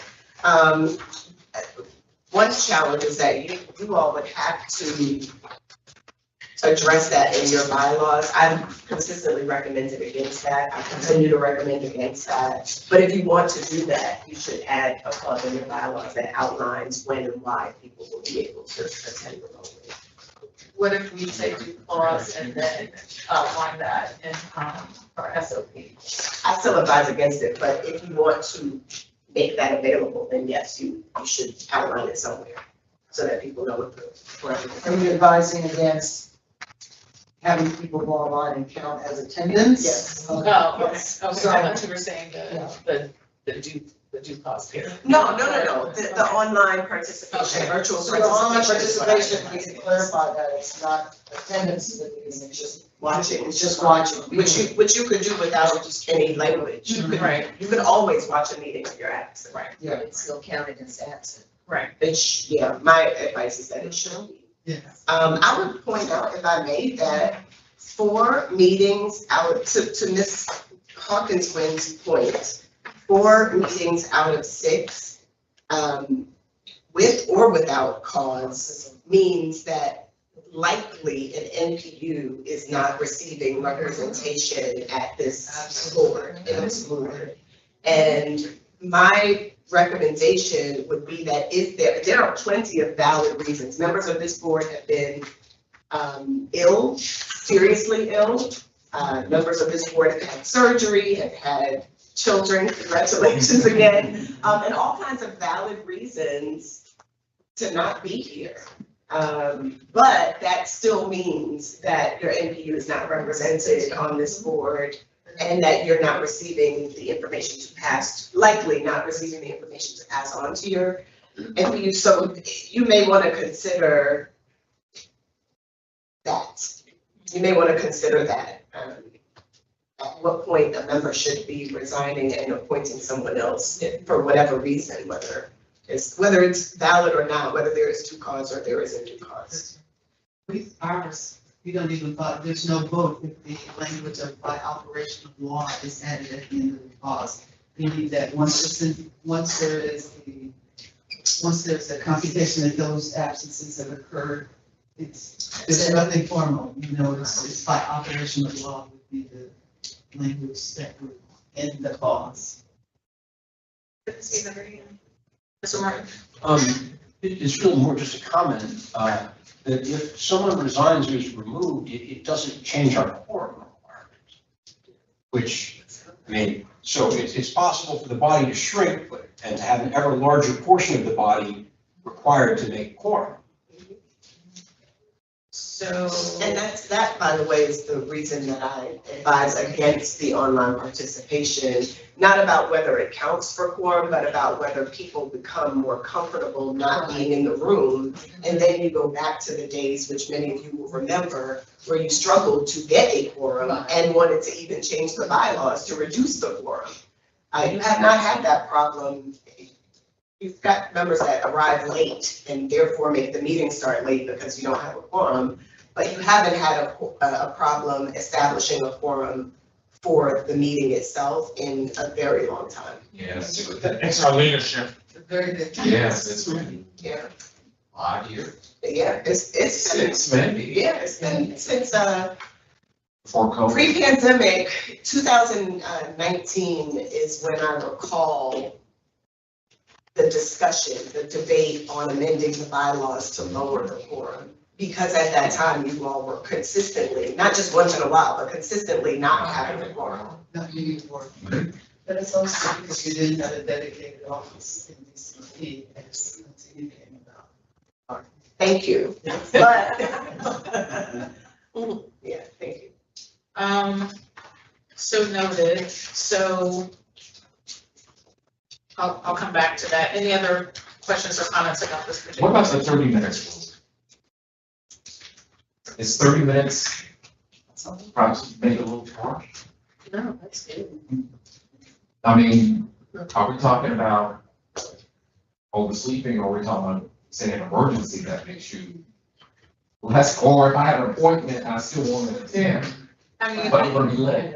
but typically, I mean, if there's, and I You guess said it's happening in that. SOP, like, if you are, Right. like, Well, no, if you get notification, like, if there's an emergency, people have texted me and said, my tire went flat, this is happening, whatever, but if there's no notification, so, I mean, I don't think that we should outline all of that in the bylaws. No, but is it Probably put said- that in the decorum section, maybe it seems like, but, so it's up to the body. My recommendation right now is that we'll look at all of this, and this particular amendment be removed from consideration, because I need to go back and look at this anyway, based upon all the feedback. So we can come up with another. I mean, I don't have a problem per se, but I know that certain things, I know for me, I mean, I try to be on time, but if there was some unforeseen incident, I'd still would like to try and make it and be considered present because of the effort. Mr. Furman? Yeah, my question is sort of like the same, so if the member runs 35 minutes late, and does that mean that I'm considered absent, and I will have to sit to the side, or? I think it's only relevant to Right, is this what? I think it's only relevant to removal. You can still participate in the meeting. You just get demerit on your scorecard. If you're late more than 30 minutes 4 times, it would apply as if you Right. never showed up to the meeting. Okay. And let this be known, like, again, all of this is, conversations can be had. It's not like it's automatic, it happens, you get a letter, the chair gets a letter. There is a conversation that is had first, like, you know, like, what is happening? Is there something happening?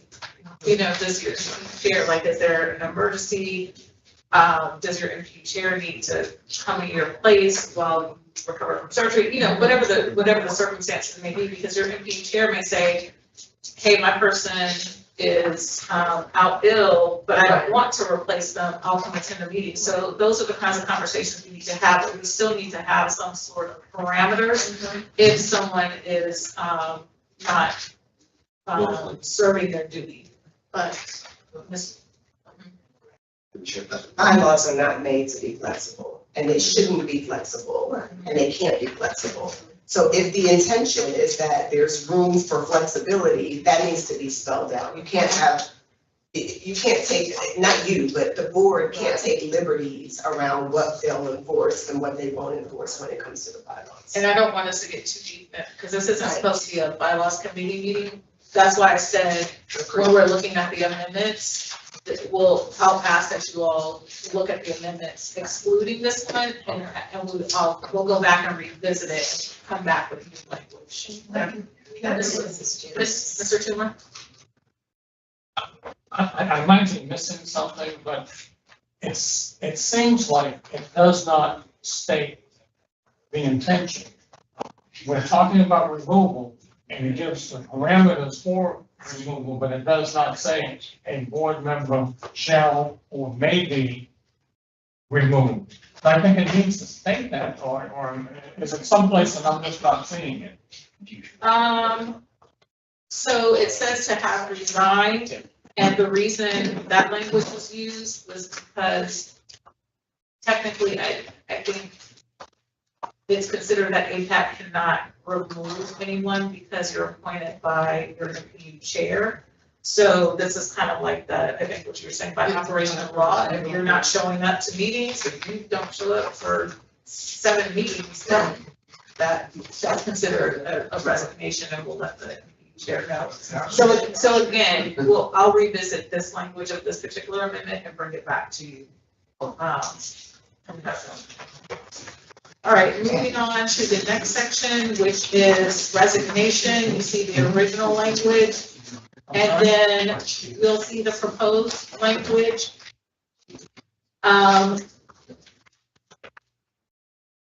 The biggest change is that there was a request by you all to have language included, which indicates whether or not someone would be, if an officer vacates their position, whether or not they would be appointed or if there would be an election. Currently, the language states that they would be appointed. It was requested that there be an option for an election if there was if it was a longer amount of time in the term. So say someone resigns 2 months into their term as an officer, then you'll see language here that says that we'll have a special election, which will follow regular election procedures. And then if the vacancy is more than 6 months into the officer's term, then that could be appointed by the president, and that would be ratified by an anonymous vote by the board.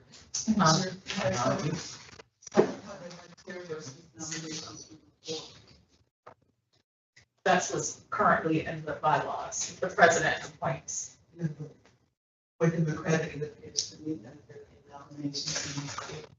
Well, that would be what would happen if it was less than 6 months into the, so you would go through the same procedure. So if someone says, I'm an officer, it's 2 months later, then we would go through the normal election procedures, accept nominations, If it's 8 months into the term, then the president would appoint, and it would be an anonymous ratification by the board.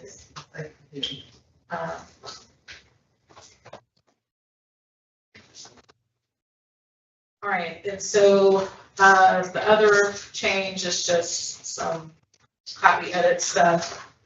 Next is committees. Again, copy edit stuff.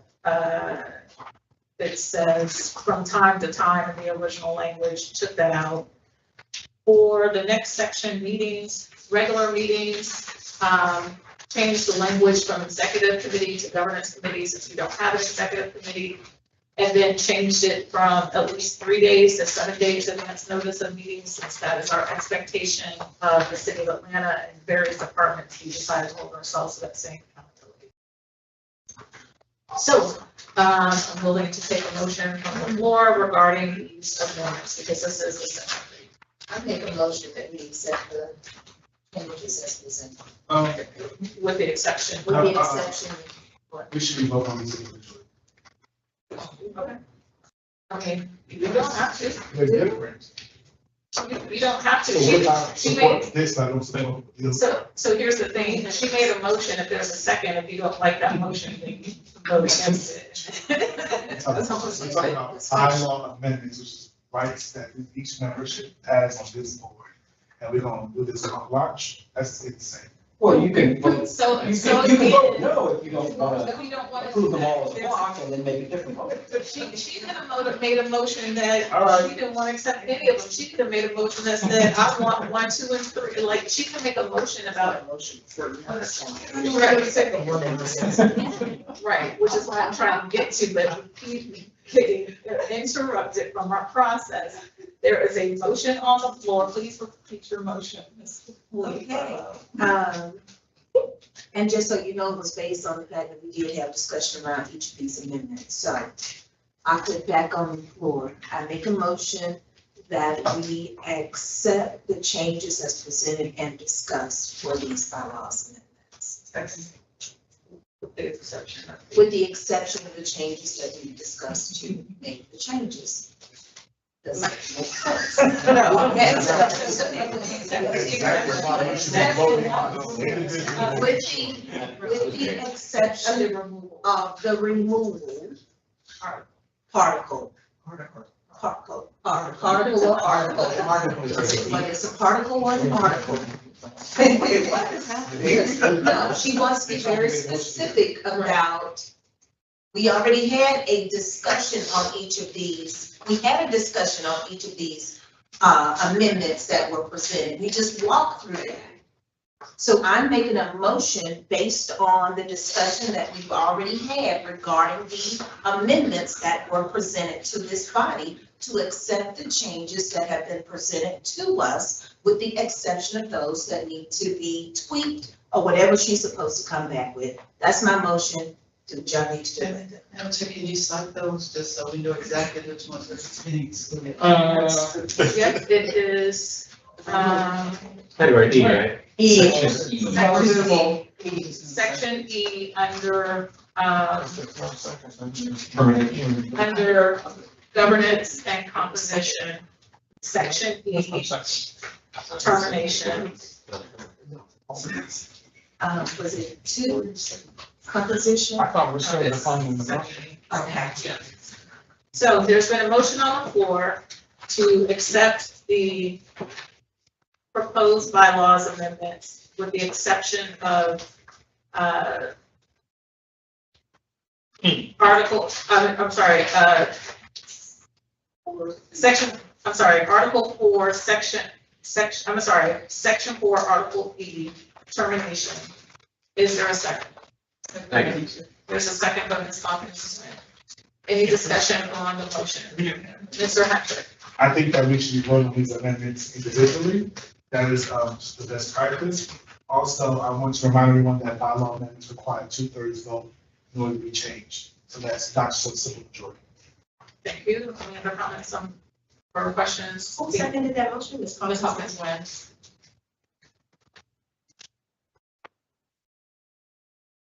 Any other discussion? All right, we'll take a vote. Let me know when you're ready this time.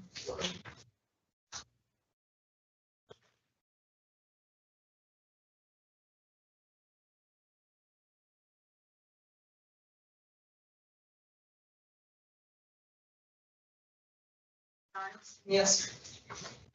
Ms. Flowers? Yes. Mr. Weeks? Yes. Mr. Martin? Yes. Mr. Kessler? Sorry, I'm just gonna call this. No. Ms. Behringer? Yes. Ms. Harden? No. Mr. Hassan? Yes. Mr. Toomer? No. Mr. Thurman? Yes. Mr. Hunter? Not in favor. Mr. Payne? Not in favor. Ms. Lee? Ms. Hawkins? I'm sorry, Ms. Lee? Ms. Lee? In favor. In favor. Ms. Thank Hawkins? you. Ms. Lee Furlow? In favor. Ms. Jones? Is there a tie? I'm not there yet. In favor.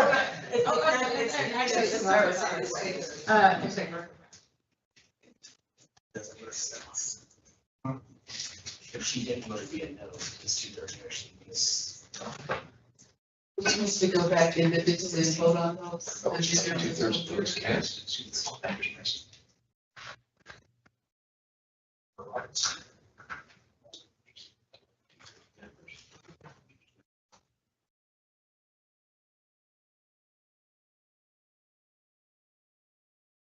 That's 1, 2, 3, 4, 5, 6, 7, 8, 9, 10, 11 yays.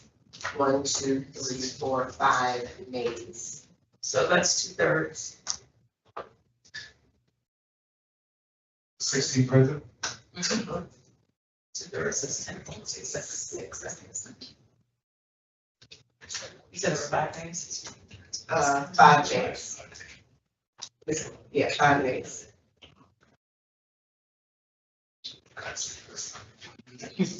All right, the motion passes. Thank you. And again, if you have any questions, our bylaws can be changed at any time. So if there's an amendment that you feel that strongly about, or something you need to change, or it doesn't make sense, then please send an email to apab@gmail.com, text me, whatever you need to do. But I wanted us to get to a point where we had these changes made, because we need to finish this is a big part of our SOPs. So I'm glad that we are a year and a half, 2 years later, Kyle, finished with this, or to this point. Yeah. Yes. This is not an MPU, Madam Hawkins. No. I mean, it's a process. So say you propose a change next month, then you would have 2 reads and you would be able to vote on the second read. Yeah. Every day, it's not like on the cup. Yeah. For you completing. All right, moving on, we have a second read of the APAB 2025-2028 strategic plan. I don't think you got a new copy, there haven't been any changes, so you should have that from last.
Strategic.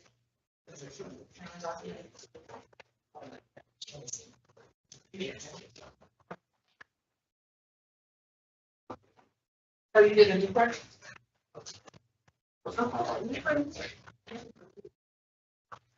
Yeah, here we go. You should have it in this one, packet. I'm sorry, I thought we were looking at. Awesome. All right, so this is the long form. This is the long form. This is the summary version of the strategic plan. I don't have it. This is The very last one. big ones.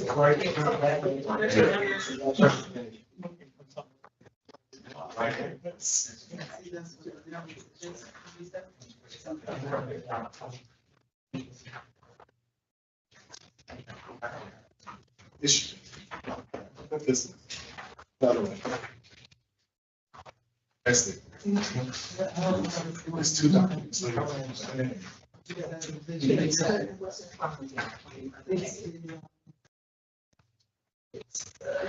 Well, I'm looking at them.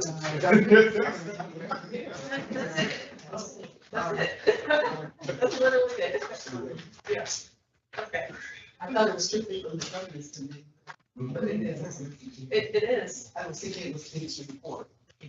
Oh, no. It says APAB 2025 to 2028 goals and priorities. And so the point of having this is to be able to help us focus our activities,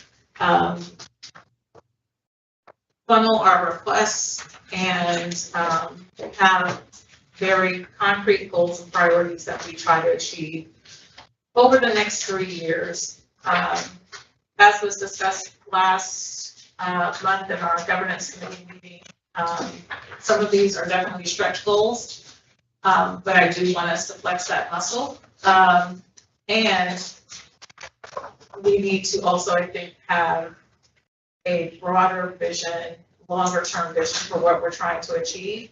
This is going to be a very iterative process to accomplish any of these goals or priorities. And that's why it's broken down into 3 years with key actions by year. That's what this long document is. You can see a summary, and this is a summarized version. I'm a person that likes a lot of detail, but I know that not everyone receives information in person. That's why we have 2 different versions, but it's the same information. And this is a guiding document. This is meant to be dynamic. In no way, shape, or form do we have to do every single thing on here. We need to be flexible enough to be responsive to what is happening at the time. There may be something happening in 2027 where we may need to pivot one of our goals or our priorities, and that's completely acceptable. But this can be our guiding star for how we operate over the next 3 years, what our priorities are and what we focus on, helping outline, which will help us outline what our committees focus on, as well as the presentations that we receive during APAB meetings, who we talk to, and how we interact with the city moving forward. So this is a second read. Are there any questions about these goals and priorities?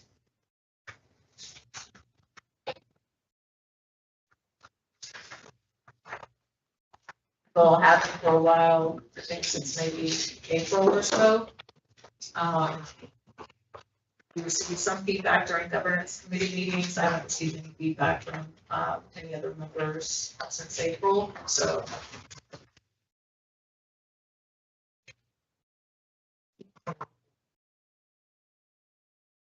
Chair, Yes, Mr. Hunter? I make a motion to approve the 2025 goals. I second that. You properly moved and seconded by Mr. Hunter and Mr. Hassan. Any questions, feedback, or discussion on the motion?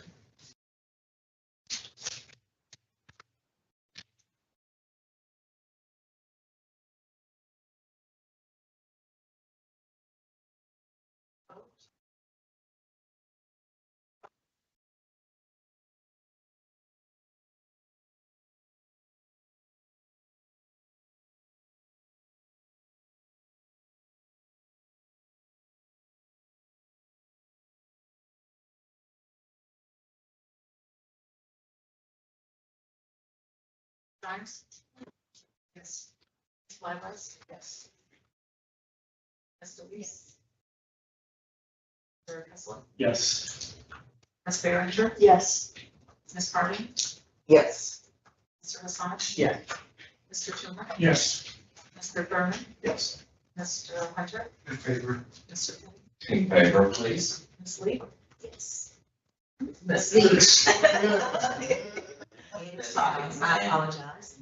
Oh, I'm sorry, Ms. Lee? Thank you. Ms. Hawkins Lynn? Yes. Ms. Lee Furlow? Yes. I'll vote yes. Thank you all for all your hard work and determination and patience. I'm excited about being able to move forward in this way with you all. I'm sorry, yes, motion passes unanimously. Thank you very much. So looking forward to this. Again, this will be able to help guide what our committees are doing, where potential ad hocs are needed, and just looking forward to getting some good work done with you all. You all have already done absolutely great work, and I think this is the next step to what we were thinking about during our retreats the past couple of years, envisioning how APAB moves forward. And so I would be remiss if I didn't mention Ms. Wilson's leadership and guidance, hard work on all of this. So I'd also like to thank you, Ms. LaRue.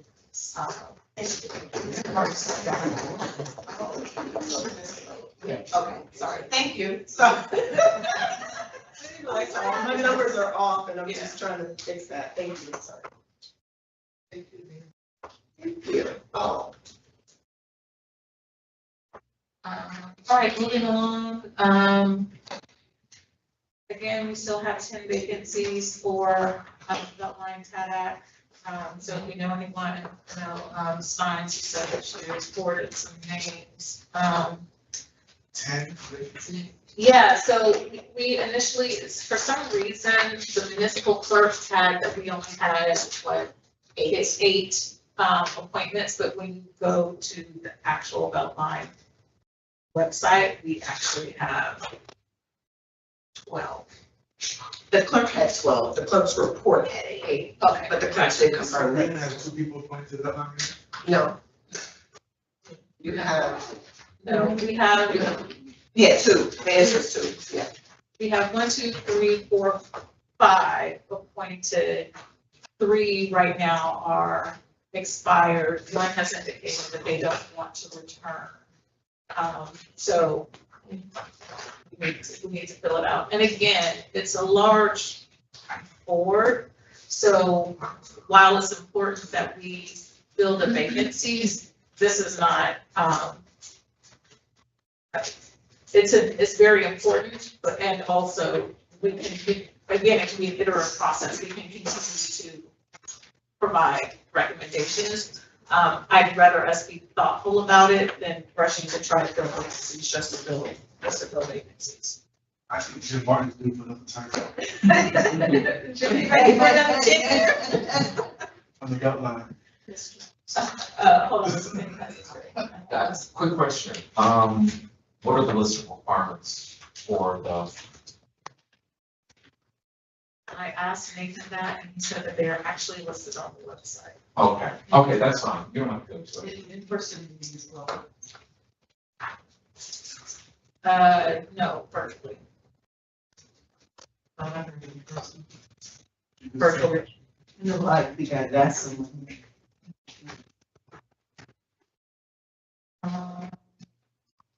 I will forward this email from Nathan so you can see whether they're listed. Since we have so many vacancies, I know we don't just fill, but, are we gonna be advertising this in some way? That's, yeah. When you give your, and I didn't do this last month, but when you give your report to your MPUs, you should be providing that as part of your report. I'm not sure how we would do that. I mean, we have social media accounts. Yeah, we'll help. We'll put the word out on Nextdoor because there's the primary responsibility of this board is to appoint people to, maybe not primary, but a key responsibility of this board is to appoint members to boards so that the community is represented. That's the bottom line. And I honestly believe that there are tons of people, probably hundreds if not thousands of people that would want the role if they knew about it. They don't know about it, and I think going beyond the MPU leadership is the key to filling those roles. The leaders may not be interested in serving because you're already stretched thin, you're already serving in other places, or you're jaded about the work of the Beltline TADAC, but other folks that don't have those, limitations might be more willing to serve. I know, I can name 20 people right now that would welcome the opportunity. Well, say it with names. Yeah. I'm happy to do that. I mean, seriously. You're a city of Atlanta I'm member, here. you're an MP member, you have. But y'all can too. Y'all can name 20 people that would serve on this, like literally everybody could. I don't know if that's the case, but again, Mr. Schumer couldn't. when we are. When No, I, it's because his MPU has 1,700 people. when I state that we are recruiting or looking for people to fill, I just want to put in that clarification that it is not restricted to talking to your MPU.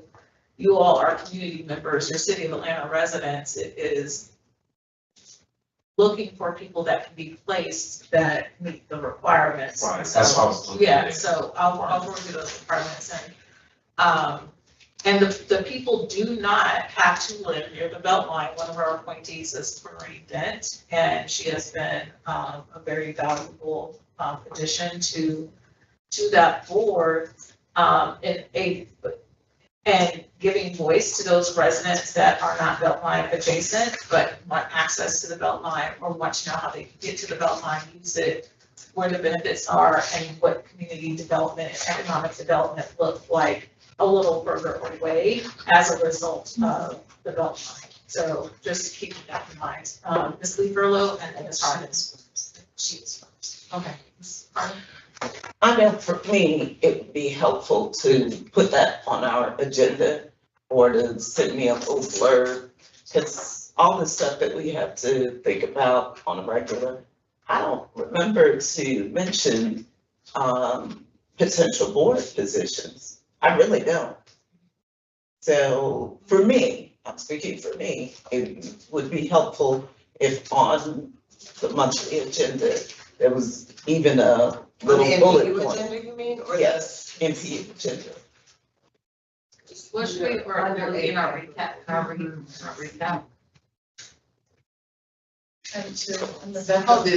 Hold on. Anything else, Ms. Harder? No, that was it. That would help me remember. Ms. Lee Furlow? I was just gonna, ask, I know he said requirements, for the position. Requirements are just inclusive of the description itself of the position. And then do we have a process, is that within the bylaws of how we do, appoint, do board appointments? Do we have an official process?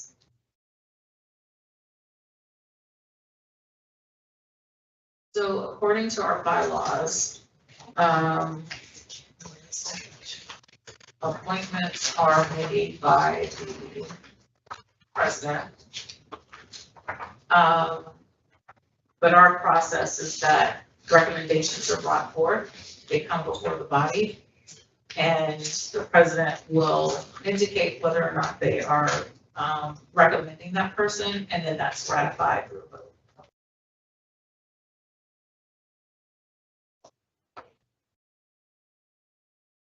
That's the process. We're gonna bring the recommendations to the board.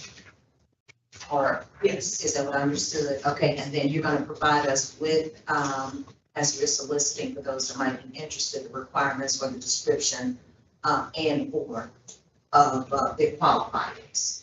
Yep, we're doing that now. Okay. Mr. Martin? Are we just discussing KDAC or are we discussing appointments more generally? We're on a Beltline tab. This is the all comprehensive list of all the appointments, right? Yes. Any other questions on tab?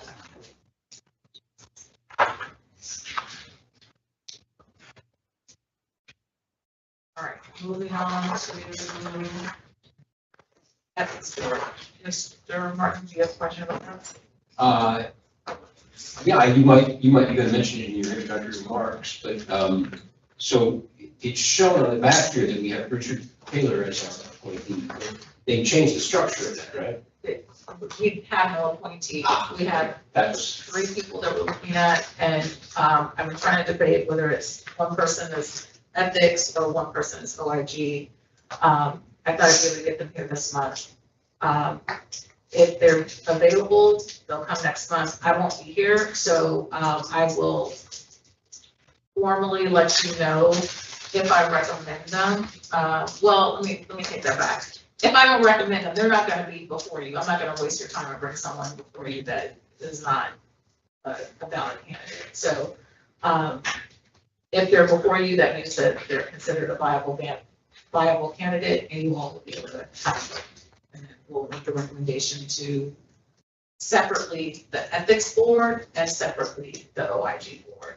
I've waded through a couple of recommendations that were not valid candidates, and so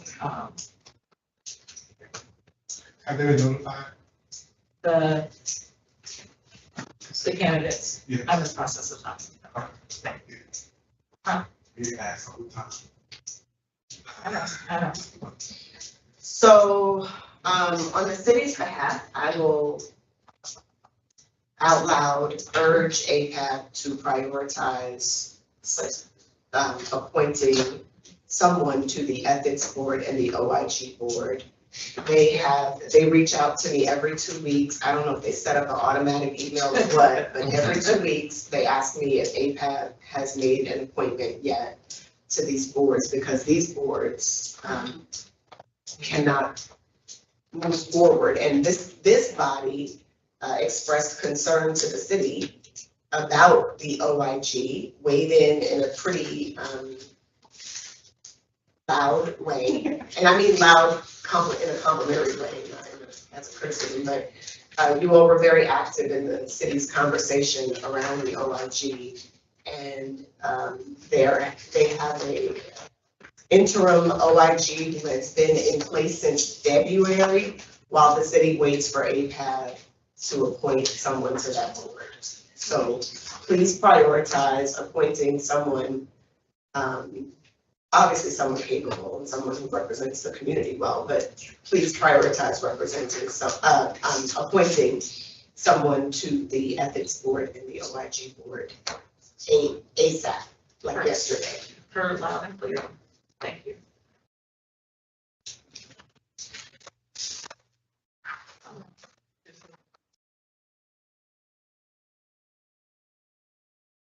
One for each board. Ethics has one, OIG has one. They separated. Richard occupies. It's right here on the agenda. He used to occupy a position on the joint. The board that he has on that list. For everyone's edification, there are 2 appointments that we need to consider: the ethics board and the office of the inspector general. As of right now, today, as of when I can't remember the dates, I guess February, that the city council passed the new bill. We have no appointments, and we are looking for appointments. Had 3 people for consideration, had more for that, some were not valid candidates. So that's where we are. I guess what threw me is that it's listed here and I didn't see anything that said it expired. So that's why. Yeah, he should be able to, that should say vacant. Because, and it actually should be separated. It should say governing board of the inspector general, and then it should say ethics board, and then it should both say vacant. Get that changed. Sure, thank you. All right, policy committee. We did not meet this past month, waiting on a report, but our vice chair, Louise, has volunteered to wrangle schedules so we can get back on the horse and meeting so we can come back with a report next month. We have a vice chair, all right, Mr. Louise, thank you.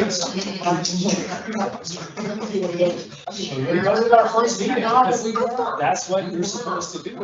Let's see. Calendar, wrangle, chair. I support my board. And so, Mr. Kessler, did you say whether or not there was another, when your next meeting is? You may have. That is what the vice chair is charged with. So we had the regular schedule we were starting to fall out of having enough for quorum to be able to do anything. So I put back out new dates for folks, and we could not get a majority of folks to agree on a date. Baseball I had set, so Mr. Weeze will be trying that again. So that hopefully we can have a quorum. If not, we'll still schedule a regular meeting date. So at least we can present conversation, if not a formal motion, have it. I don't know how we were able to make quorum at second Thursday. It's a sidebar conversation. So with that being said, again, just a reminder to everyone, your attendance at your committee meetings is just as important as your attendance at APAB meetings.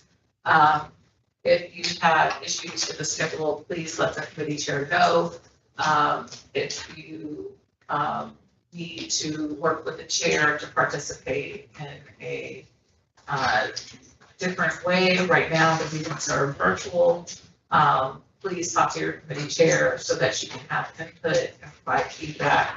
Also come to the meetings, the committee meetings, just as prepared for those, because that helps progress any work that's being done. Mr. Martin. So the virtual meetings are actually working group meetings. Working and not sessions. Committee meetings, right? Correct. So do they have a form of them? No. Okay, just make sure. Thank you for that clarification. Ms. Stein? Chair Kessler, who are on the policy committee?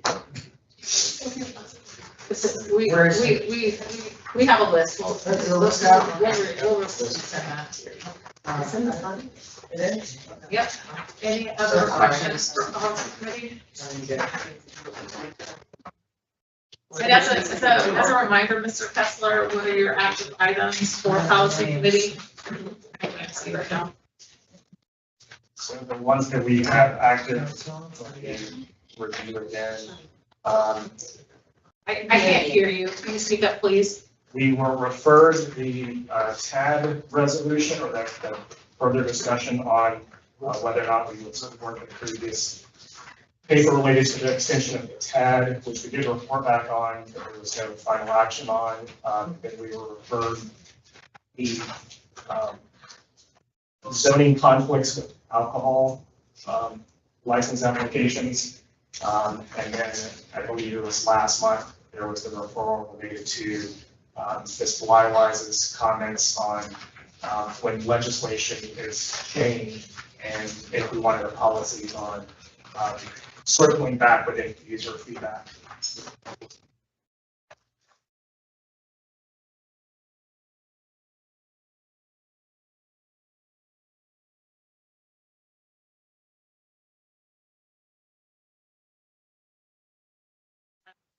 For this particular report.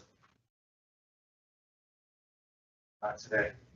Thank you. Mr. Hunter, quality of life? We also do not have a report. We do not meet this month. Your active items? Are you looking for a vice chair? I am now. I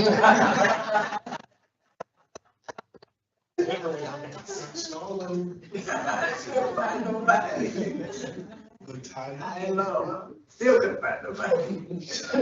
So on our list, we have, we want to button up the historic preservation piece that we have, definition of family and rooming houses.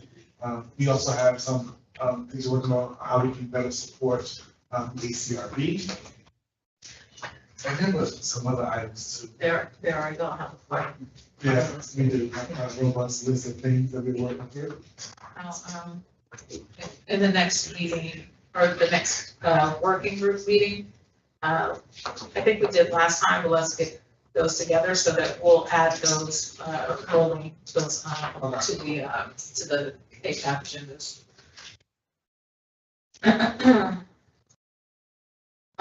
Oh, do you want to make the announcement about ACRB? Chair or president? No, I'm sorry. I'm mixing that up. I'm sorry. Who the new MPU key president? We have a new MPU chair, Dr. Faye Cochina Floyd, is now the She's now the chair, not interim, if you be fulfilling the existing rest of the term. Glad to have. Yes. That was your question? Commissioner Russian. Because he's running for office. She also was an ACRP appointee. She also, she might sound familiar because she's the ACRB appointee for Tuesday. In the farm. And you are, yes. Yes. So you, yeah, she sent reports out to everybody. But to those areas. All right, anything else, Mr. Hunter? Is your meeting still, your next working group session still going to be on Wednesday, August 25th at 6:30? We need to work on, because we don't have just, a few of us showing up, so we need to our units. Please ensure that you, both policy and quality of life committee, that you make those meeting announcements to the entire board, as the entire board has the opportunity to attend, even if they cannot vote. Any new items for consideration? I guess because it's a meeting, but if we're meeting in person, we have to be careful with that, because if you have a quorum present. And I'm sorry, let me move that back. Working groups do not vote. They come to a consensus around projects, policies, issues, and refer that to committee for vote, or if the committee has not met, then they'll bring those considerations before the body for a vote. So consensus around the actions which have been board. Yep. You discuss it. Any new items for consideration?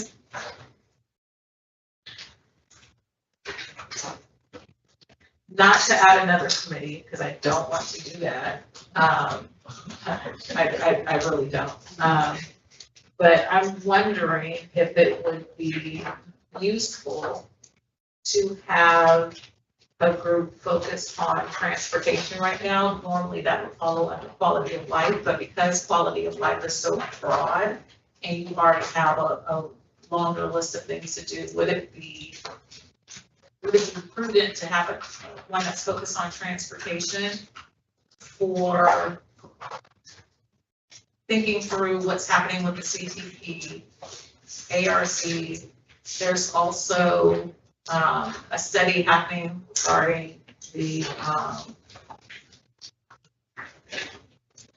passenger rail station alternatives study for downtown. So just putting that out there. Mr. Hunter? I think that we have time for the transportation, so that we are exploring the item that we hop on. I would say Zoom 2.0. There's going to be we do the first read of that, accepting comments, I think still. Yes.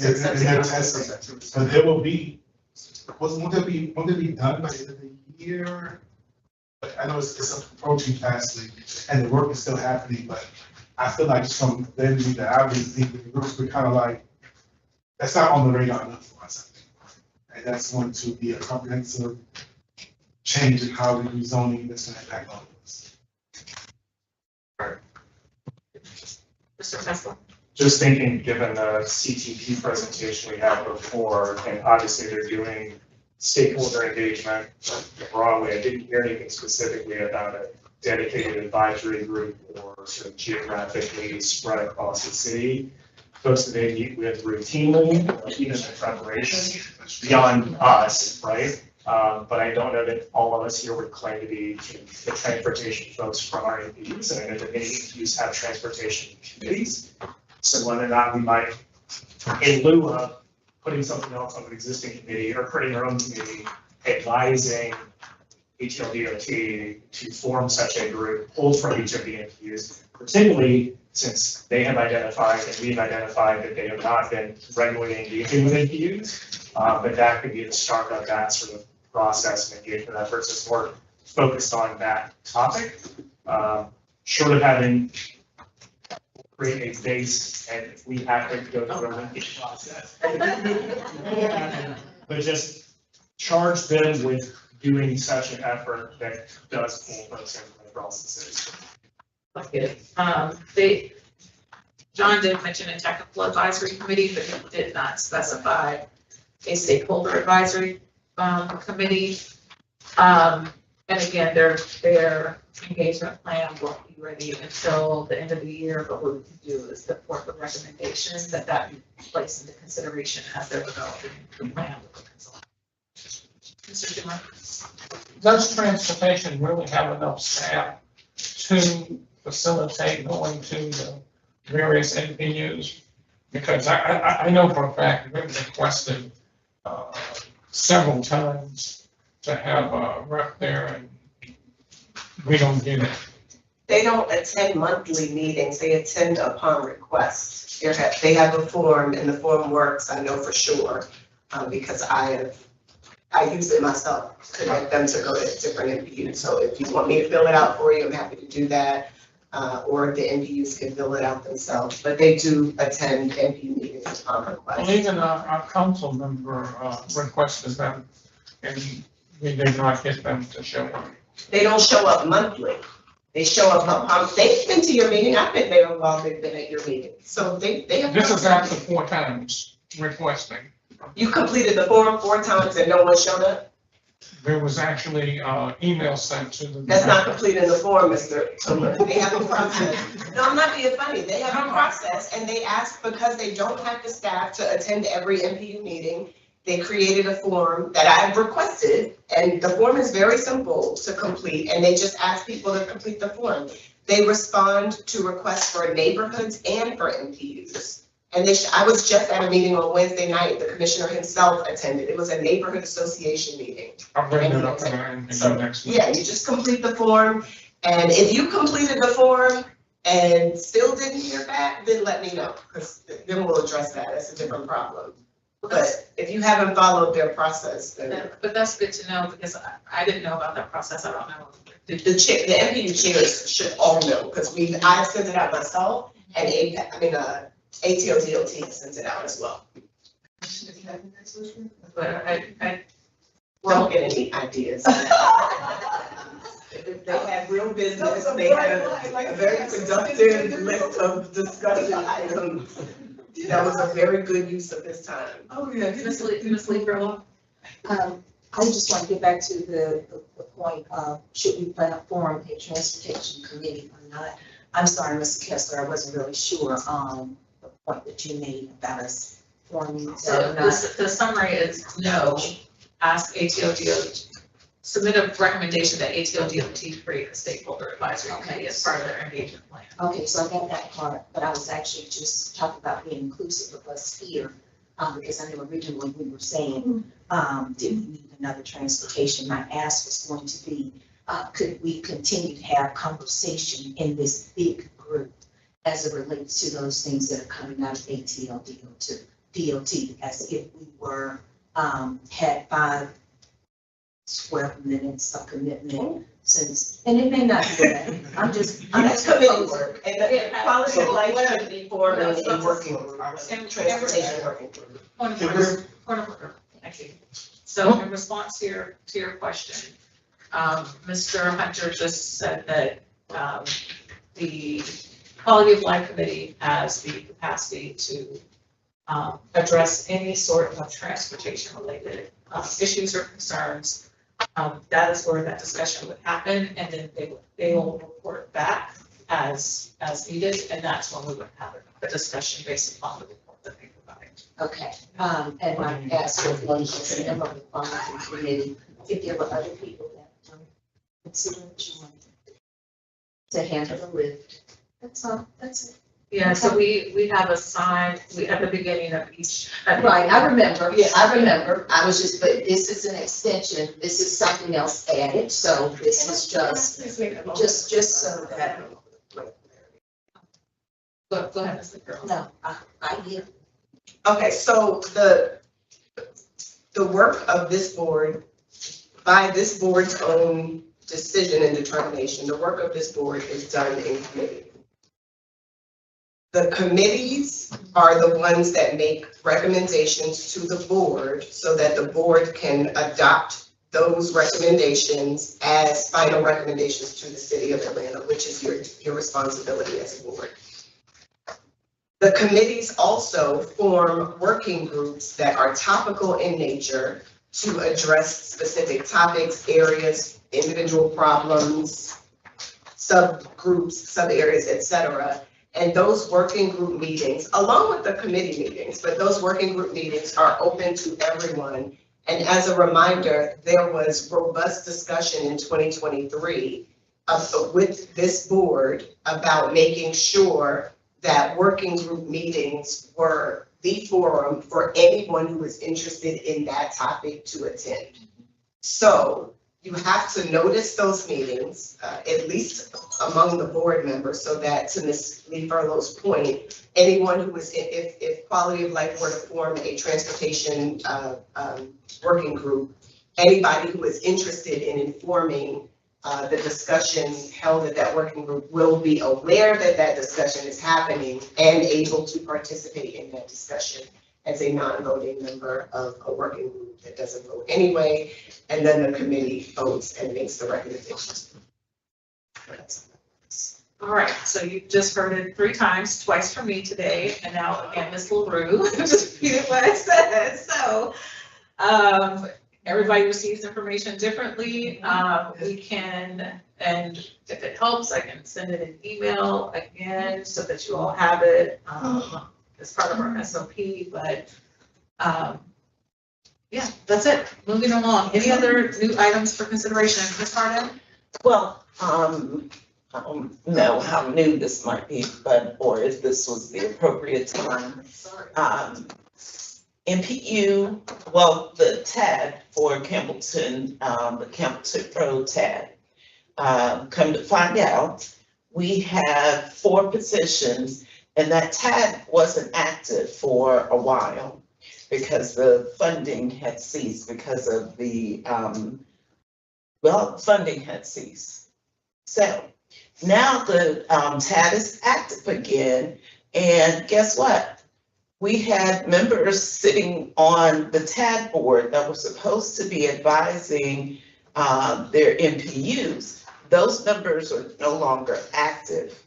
And for some of us, specifically for my MPU, those were no longer, that person was no longer active member of the MPU, and nor was that person coming back to report to us. And I don't think that some of the other members or the other MPUs probably even knew that Campbellton Road TAD was still active. And my concern is ultimately,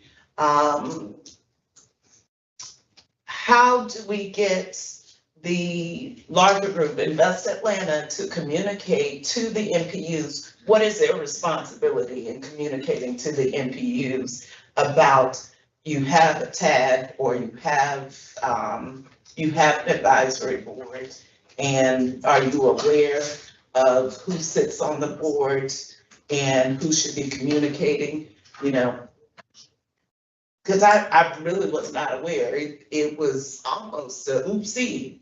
It's kind of how I found out that we have an advisory and I should be aware and they should be communicating to us.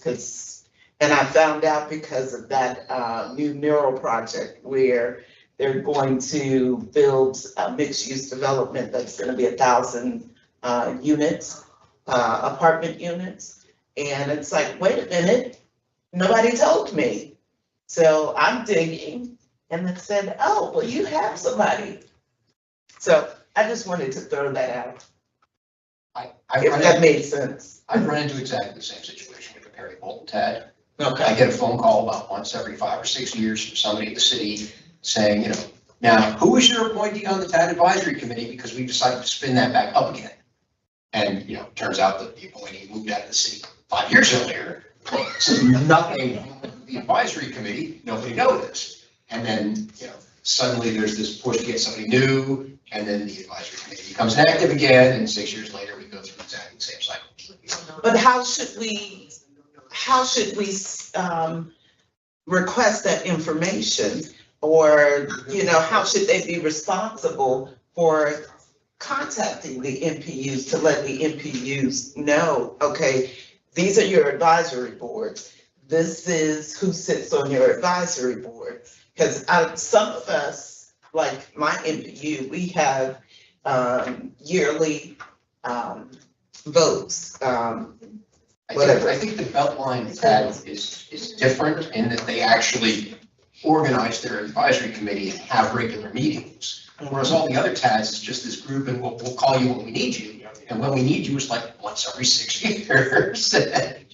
Well, no, that's not necessarily the case for at least our TAD. So if there was regular money flowing into the TAD, they would be meeting, and every single month they would be meeting. And they just started meeting again because they were funded again. So APS had an option to actually fund or not fund. And in 2017, they weren't funding. 2020, hey, we're gonna start funding again. So now 2023, that's when they start funding the TAD again. And they're over 50% of the funding for the TAD. So now there's like $4.8 million in that TAD right now.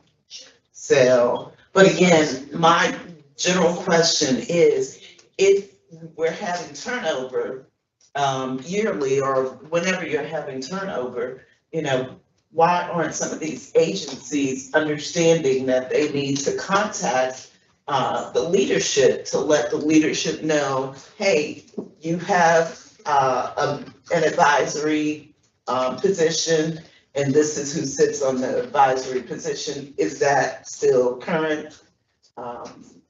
Something. I mean, it's invest plan, it's on the hook for all that.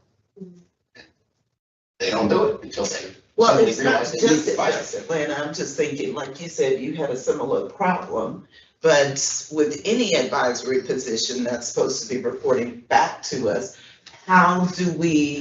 what measures do we put in place to make sure that we are being advised and that we are aware of those positions?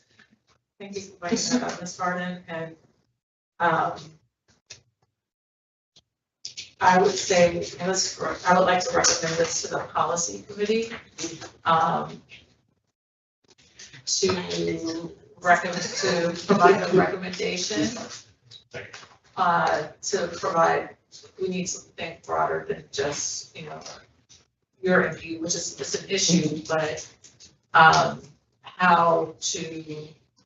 appointees to Invest Atlanta's tax are being appointed, because it's not just your MPU. And it's not just in Invest Atlanta. Right. Okay. But in this particular instance, clarifying what the policy should be or how appointments are made and who they're accountable to. Because if someone is supposed to be representing an entity or they're listed as being quote unquote an MPU representative, and they need to be able to be accountable to an MPU or whatever appointing body with information that's affecting the residents there. Mr. Schumer? No, I don't think. Any other, thank you, Ms. Harden, any other new business?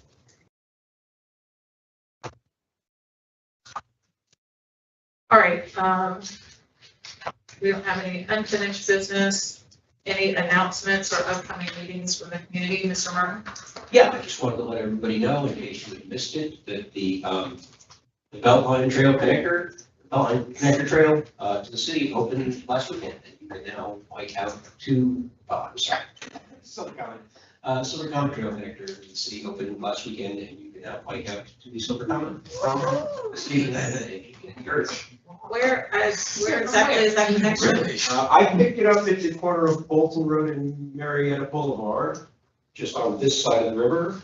And from there, it sort of turns into the West Stone Creek Trail right now. So you can pick it up from a bit further south than west. So if you are on the new west side, the open portion of the west side Beltline Trail, and right there at West Marietta Boulevard, what connection would you get from there?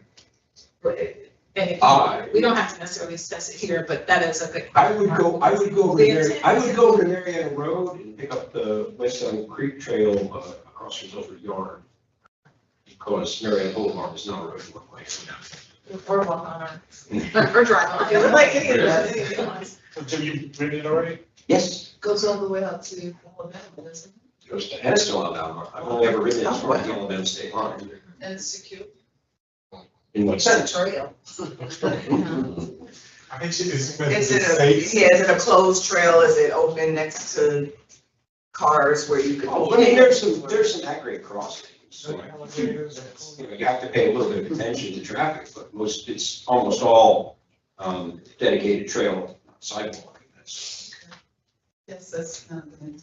Yeah. Are we still doing announcements? Yes, ma'am. Yeah, it's the Mayor's Office of Violence Reduction. Oh, I don't know why this says N Department of City Planning, but the Mayor's Office, I didn't even realize that until now.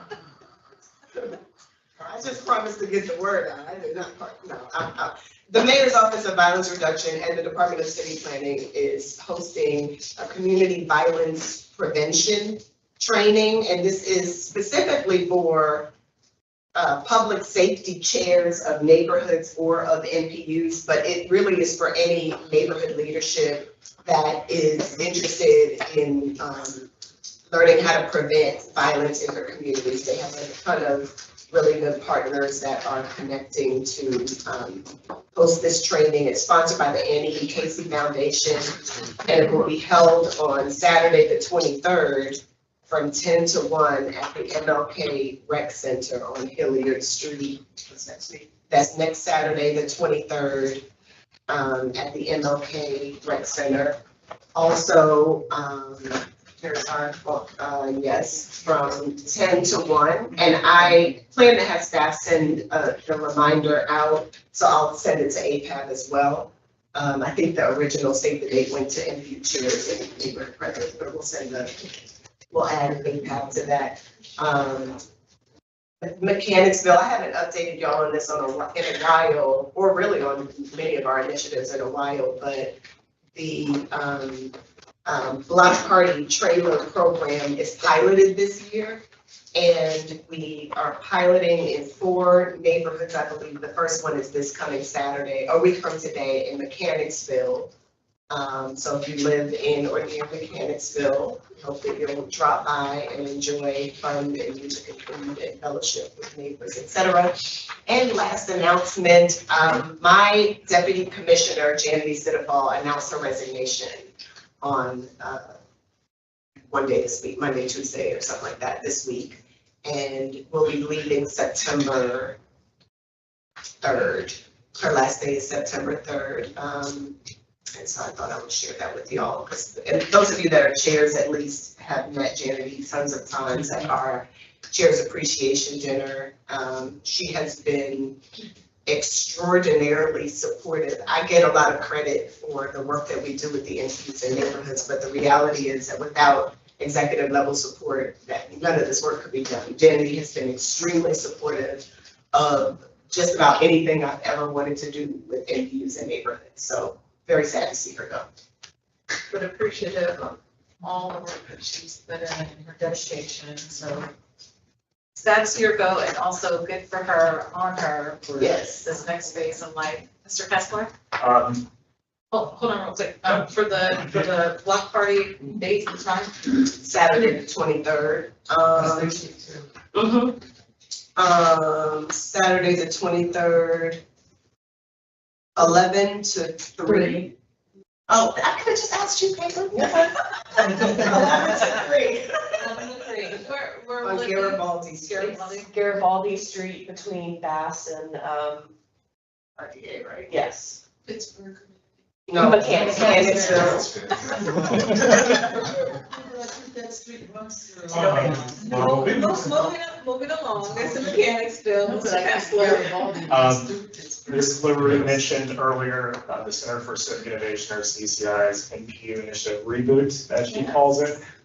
So we are going through efforts, have an active survey out. We have been to about half the NPUs so far. We'll continue through the rest of this month into September. We can do NPUP. I was with Ms. Blywise at NPUP earlier this week. But the link to that survey, you can find it at civicatlanta.org/NPU-initiative. I will be sure to send that out to everybody as well. We have, I think, 97 complete responses. Other folks that started had something better to do. It only takes a couple of minutes, but please share that broadly, because we would like to get information that we can share back with all of y'all and hopefully help inform DCP's efforts this coming year and well into the future as well. Yes. Thank you. I do have a couple of announcements. First,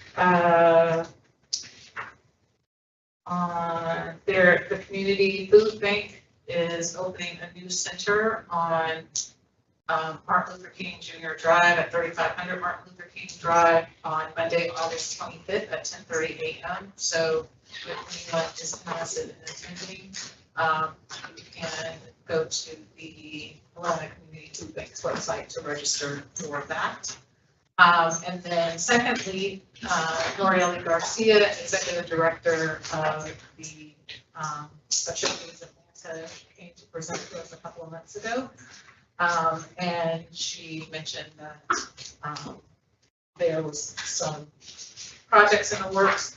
One of those is that the small business registry is now live. I sent you all an email with a link. So please share that with all small business owners, entrepreneurs that you know. I know she made it seem like a good time, saying we pal around and all of that, but this is actually very serious work that many businesses are invested in. The Metro Atlanta Chamber, UPS, Blank Foundation, the North Georgia Labor Council, Soccer on the Streets. And the intent is to ensure that Atlanta's local and small businesses are prepared for the World Cup and other large-scale events, as well as can benefit, and also neighborhoods. We want you all to be able to have the opportunity to enjoy in the way that you see fit, as well as bringing exposure to your neighborhoods and what you have to offer, whether those are local businesses that are not within a certain mile radius of the stadium, but still being able to send people out to enjoy those local businesses and offerings. And with the goal of saying, you know, hey, we now have a place besides just, you know, this entertainment district that we understand and know about and what we want to visit and support. So again, send this out far and wide. There are opportunities to also get what's called Showcase Certified, where small businesses will go through training that can get them certified to be large scale event ready if they're not had that experience, and I think that'll be a valuable tool in place as well. Any other announcements, Mr. Hudson? So Zone 4 will have another public safety town hall at Ben Hill United Methodist Church on August the 26th from 6 p.m. to 7. Just found out about this recently, but it's scheduled second public safety town hall meeting August 26th, 6 to 7. Ben Hill United Methodist Church. I have the items if you need it. In addition to that, just on this announcement this week as well, the Atlanta Police Citizens Academy is opening up for application those who want to be a part of that. And that application closes on August the 31st. Is there a citizens academy specific website, or you go just go to the website? Yeah.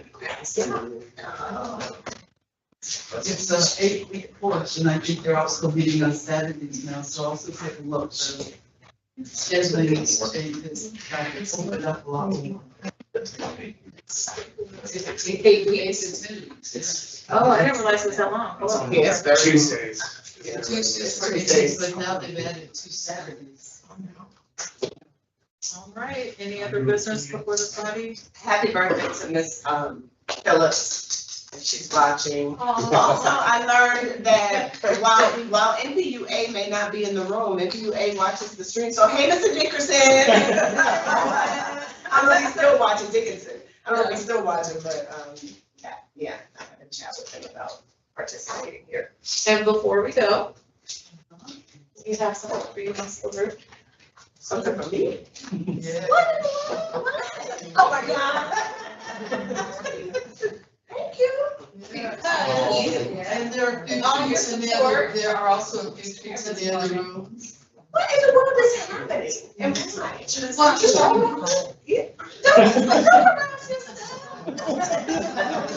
tell me everything. Everything. This is how you all loved you are. Right. Tell me that. Absolutely. So, I give you the official announcement. I know you said you'll be back and forth due to, some planning activities, but, we are transitioning Ms. Morgan Thompson will be our official, administrative support for APAB moving forward. Staff support starting in September. And so we just wanted to show our appreciation to Ms. LaRue for all her work.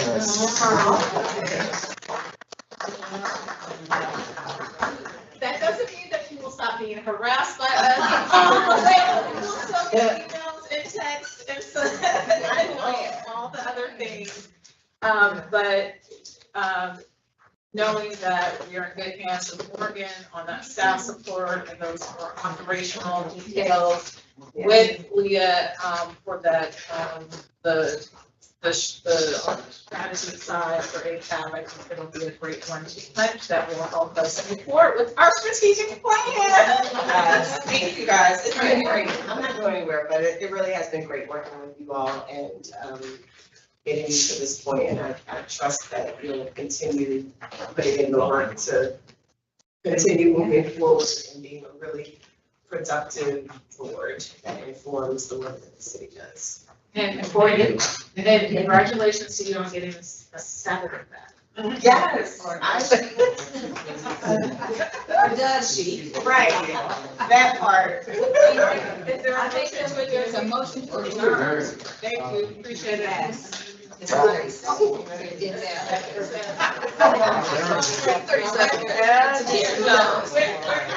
Can we adjourn the meeting?